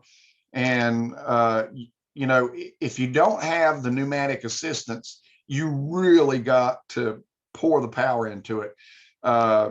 At the end of the day, doing flooring, I feel it in every joint of my body, because you're on your knees, you're standing up, you're on your knees, you're standing up, you're on your knees, you're standing up all the time. You're swinging this great big old hammer here, and it is very fatiguing. Good friend of mine actually does this type of flooring, and he is tore all to pieces. I mean, his back and knees are shot. And he and I are about the same age, and he can't even do it anymore. He's got to hire out people. So he's just, you know, he's an overseer more than anything. This is definitely a young man's job right there for sure. So you'll find out that, you know, like we were talking about other defects, you'll find out that this wood, when you're putting it down, so you've got several strips up here that you've already got down, say, and they're nice and straight. And then you start and you grab this one, and I'm going to exaggerate this. You'll find out that, you know, they are crooked. So how in the world do you get this to go in? Couple of methods. You're going to find out that if you put this up and you use the gun to try to knock this together, it's not going to knock it together all the way. And that is, once you've got a nail in it here, then it's hard to get that nail out so that you can get it pushed in further. And by going over here to the side and putting another nail in is not always the best option. So one of the things that I usually do is I will screw a board down. And actually, let me go back and show this a little different way. The board gets screwed in at an angle like so. And then I have another board that is cut at an angle, and the less this angle, the more pushing power you have. And so you screw this one down into your subfloor, and then you take this wedge here and knock it in with a hammer. What I like to do is use a piece of the flooring here so that I have that tongue on there, or the groove rather, not the tongue. Generally, I cut the tongue off, but I've got that groove on there so that I don't booger up the tongue. If I were just to use a flat board against that, pressing against that, then this is going to, number one, it's going to press it in. And in the process of pressing it in, these sides are going to want to press out and flatten. And then the next piece is going to be hard because you've got a groove in it to go to, that's already been sized for this tongue. So take a piece of flooring, cut it at an angle. Generally, you got some extra flooring, and this is also the piece that I use as well. And then put that at an angle, and that way, then I can just, I can hit this with a hammer. As this goes in, then this gets pushed in and makes a good seal across there. And then I can come in and put a nail on either side of that. And then I can pull this out and I can put a nail in the middle there if I need to.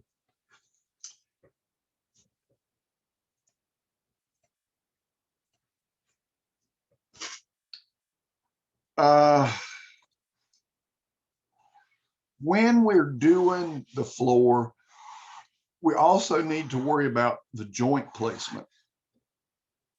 Let me make a note there as well. So, not only is the flooring tongue and groove in this direction, the better quality is also the ends are going to be tongue and groove as well. So they'll also be like that in the better ones. Now, if you're laying that floor down, and here's where a good reason for that multi-tool, that vibrating tool. Let's say that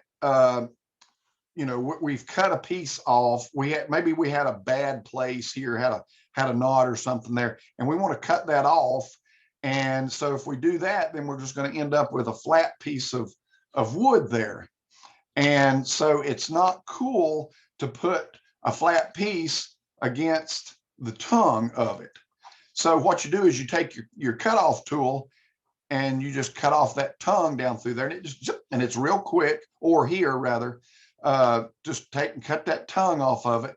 And then that way you can slide that piece on there and have a really nice look there. When you're cutting these boards, you remember that putting that little piece of shingle on your saw so that you can raise that up a little bit. You want to do the same thing there, because you don't want this down here to hit.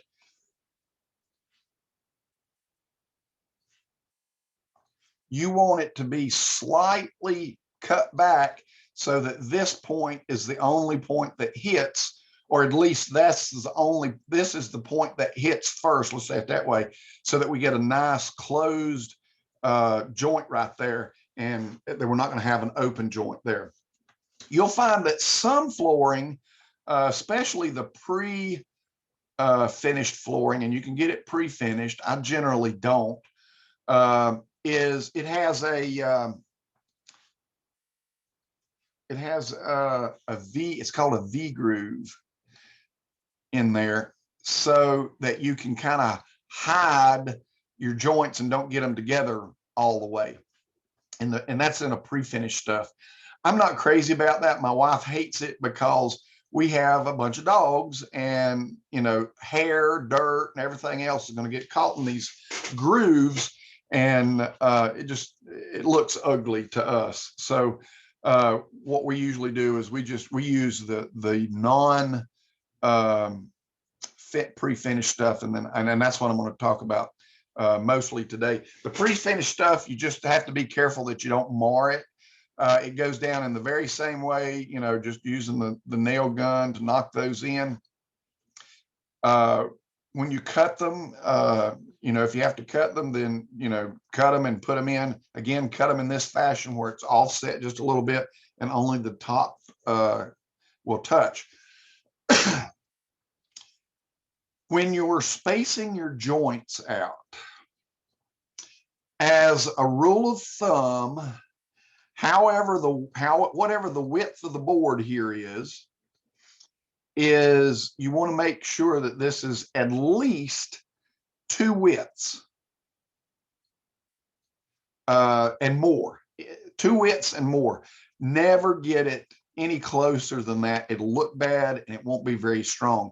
By offsetting these joints through here, then you can really make your floor nice and strong and have a good look out of it. But when you get really short pieces, and that seems to be a problem more and more today, I'm seeing It used to be you used to get really long pieces, and nowadays you're getting shorter pieces because they can use smaller trees, or they can cut the bad places out of it.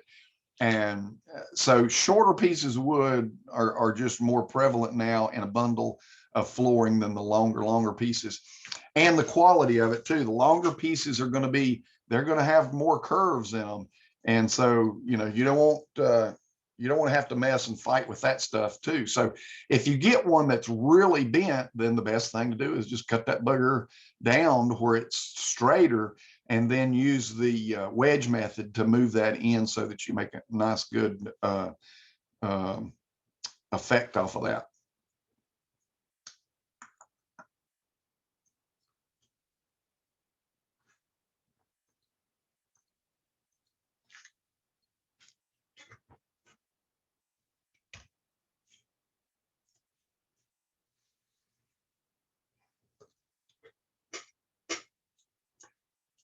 If you get a chance, go to DuPont State Forest, and on page 707, it's got a picture there of an eagle that is inlaid into it.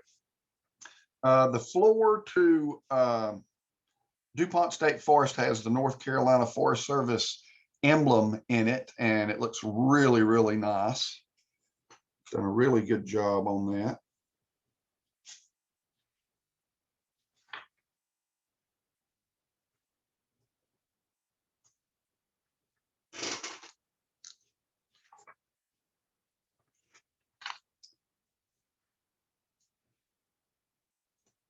Anytime that you have, let's say, for instance, what I'm doing is I'm looking on page 709 at the top there, where they've got this tile work and they've got the flooring coming into it. So anytime that you have flooring coming into something, it's always, you don't want this to go all the way up to there and then you transition into the tile. Over here's the tile, and you don't want to have that. What you want to do is you want to put a border board on there all the way around it so that it looks right. You don't want to do just a border here, or maybe just a border there and there, and then let the flooring go in, because it'll look kind of funky. Generally, what I like to do is whatever this width here is, I want to make this one a little bit bigger just for aesthetics. And then I can transfer all of this into that piece of wood and hope to hell that you don't have something like that. Those are never fun to cut and install, but sometimes it happens. You definitely want to keep, the look going on. If you're really smart and you think about it, you can lay out the floor to certain things like that. So let's say if I've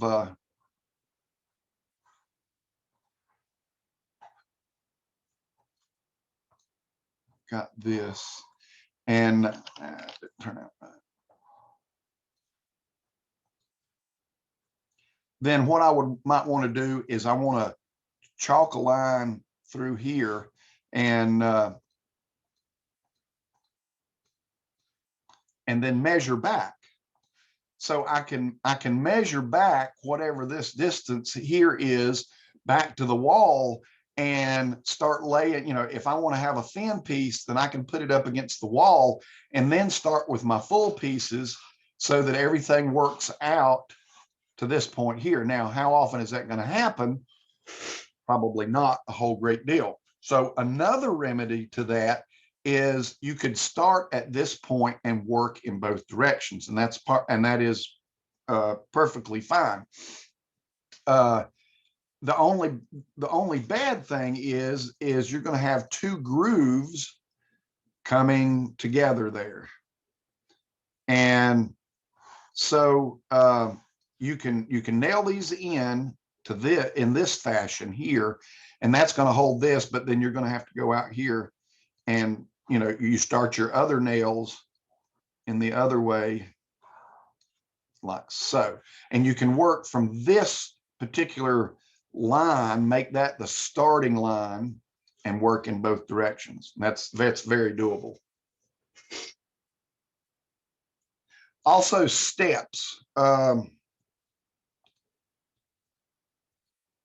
So if I come to a set of stairs, then definitely want to make a board where my flooring can come up to that. In other words, those will, and you can kind of keep that tread the same look,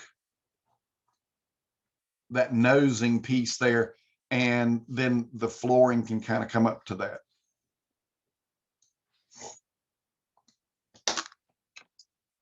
Underlayment.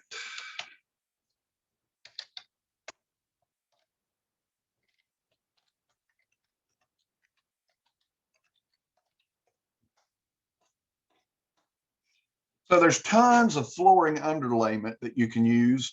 I don't necessarily recommend the foam type on a true hardwood floor. It's okay for a laminate floor, but I really prefer, it's something even this thin would work better. This eliminates squeaks and prevents water from seeping even further down into your subfloor if you happen to have a spilled drink or something. So this works really good.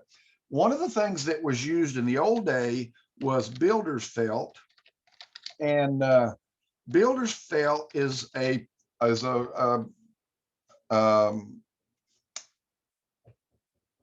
petroleum product. Okay, so it off gases and smells bad. So they make what is called rosin paper. Rosin, maybe I'm not spelling it, rosin felt. No.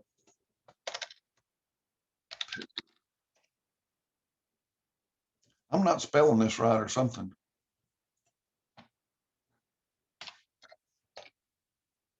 There we go, rosin paper. Okay, and I still didn't spell it right.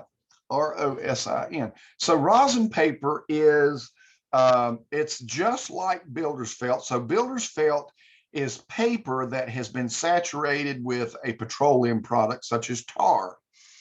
Rosin paper is a paper that has been saturated with rosin. So it's healthier for you. It can be put in the house. It helps eliminate squeaks, and it's a heck of a sight cheaper than that other underlayment. And so this is what we have in our house, and it works really great.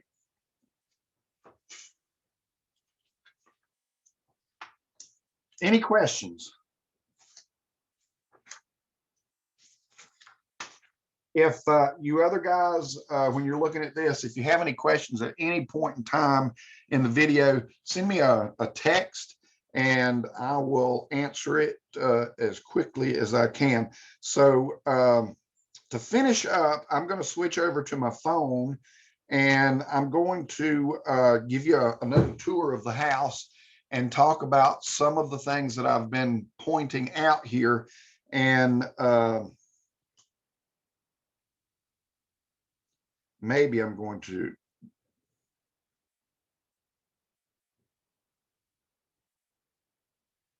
if I can get to it.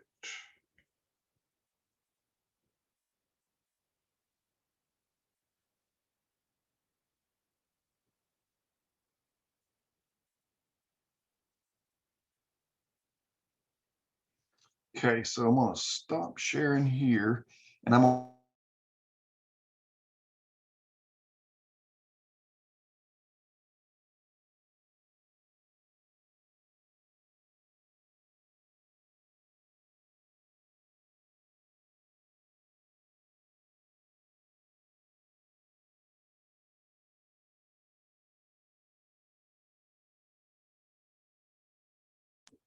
Can you hear me now, Larry? Okay, good. Good. All right, now I'll turn my camera around.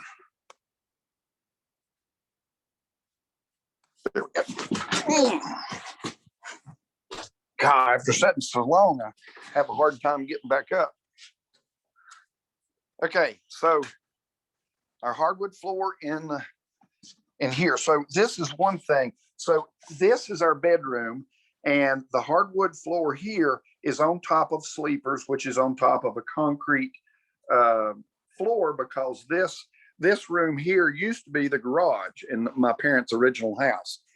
So when we turn the light on here, so when we came to this portion here, you'll see that I changed directions in it because this is a shorter distance here than there is here. So what I've done was I put a transition piece in here, and what you can't really tell is this actually goes down just a little bit because I missed my flooring here. So when I was calculating this floor, for some reason in my mind, I was calculating the top of this finished floor to meet the top of the subfloor here. So there's actually 3/4 of an inch difference here, which was an oops on my part. But I basically just took me a piece of wood and feathered that down really nicely. And you can feel it when you're running your fingers across it, but visually, it's not really a problem. Here's some of that. So this is white oak, and you can see those Medullary Rays in that. And also, we cut down a tree that was in our yard, and I had a sawmill when I was at Western Piedmont, and we sawed up all of the wood from our house or from that tree, and it's in all of our house everywhere. So it turned out really nice. All of our wood, the posts and everything, and as well as the mantelpiece.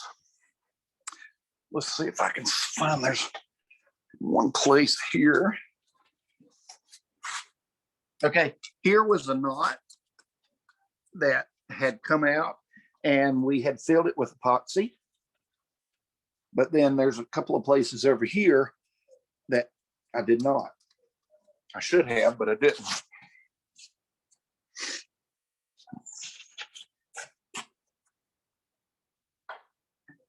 So where I have, so there's a step here. So from this line, from that post to that post to this post to this post, all of that is new. This was the end of the house right here. So instead of trying to match the two floors like I did over there, I went ahead and came up with my 2x8 floor joists and set them on the original floor. And then, so I've got a step here. So I took oak and I made that transition piece or the nosing rather, on there out of a couple of pieces of oak, and that came together really nicely as well. There's my transition to the tile floor. Notice that I've got, I'm not inboarding it. I've got a transition piece there and over here.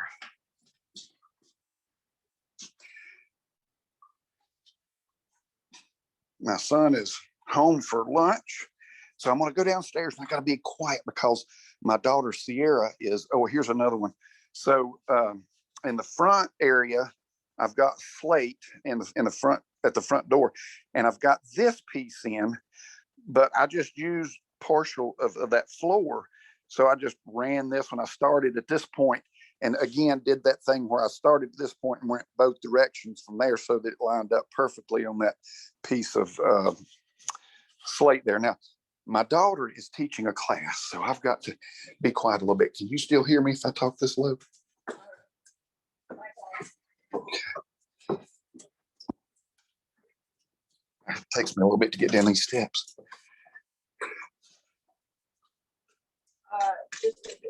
Oh, you just ended? Okay, cool. Just ended. Cool. So, okay, so I don't have to be quiet. All right. Somebody has got some cleaning to do. All right. So here is those cracks that I was telling you about. So again, the room is that long. I mean, it goes all the way down to there, where I should have run the flooring this way and didn't. So I end up with cracks here, and this only happens when I have the wood stove going on. And look at this one. Now there's that air conditioner, and there's that massive crack down there that started basically with the leaking of this. So this used to pucker really bad. It still puckers a little bit. Move, Gunner. You can kind of see how it still moves a little bit, but we're okay with it. We thought about moving some of the furniture and just kind of hiding it, and that's generally what some of this stuff here is. In front of the fireplace, we've got tile again, and I've got a piece in here so that I don't end that a different way. And then as well here, the slate work. But then because of these posts, then every winter when I heat these floors, I get the crack running right down here by those, because these are not able to move like the rest of it should, and the rest of it's floating. So it's kind of problematic there, but it's okay. We deal with it and keep moving on. And I think that's all of it. Oh, I know. Stairs. So when you're doing flooring on stairs, let me back down here just a little bit. Yeah, I think I fixed it all. Now you see these little pads here. Our littlest dog is blind. That's why with these pads here, so she can get up and down. Probably looks like a kennel. I don't know how many dogs and cats follow me around. So on the steps, I have this extra little piece of wood right here. And so when you're going up steps, obviously you're looking straight into it at any particular time. So when I put the riser on and then I put the tread on, sometimes you don't, these two pieces of wood right here don't marry up perfectly. And so what I do is I put this little piece of trim on there that hides that look. Now, if we were in a situation where nobody's ever going to be down this low to look directly into it, I wouldn't really worry about it. But because as you're going up and down the stairs, you can see that line, then what's that? Oh, then, I put that piece of trim in there to hide that black line in there. And then I use the same floor, so these are treads. These are oak treads that they already have the nosing on it and everything. And so I just took one and ripped it down so that I continue that look on my flooring, and then I can continue my hardwood flooring after that.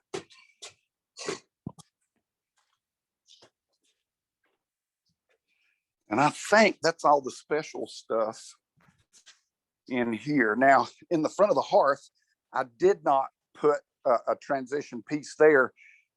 This tile, this slate, actually sits on top of the floor. So the floor goes up underneath it. And it come up with such a clean look that that's one of the reasons why I didn't put a transition piece there, because it came out pretty good and looked good.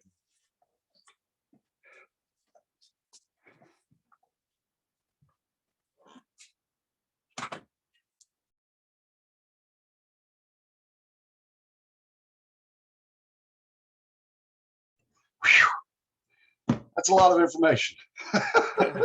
Yeah. Any questions? Nope. Okay. All right. Well, I hope you have a great weekend. And I just got word a little bit ago that her test is negative. Good. So good deal. All right. So I'm kind of glad, because if she would have come back positive, the college already told me that I would have not been able to come back to campus until March 13th. Wow. Yeah, so that would have really put a dent in our labs there. So enjoy the rest of your Friday and have a great weekend. All right. Thanks, you too. All right, bye-bye.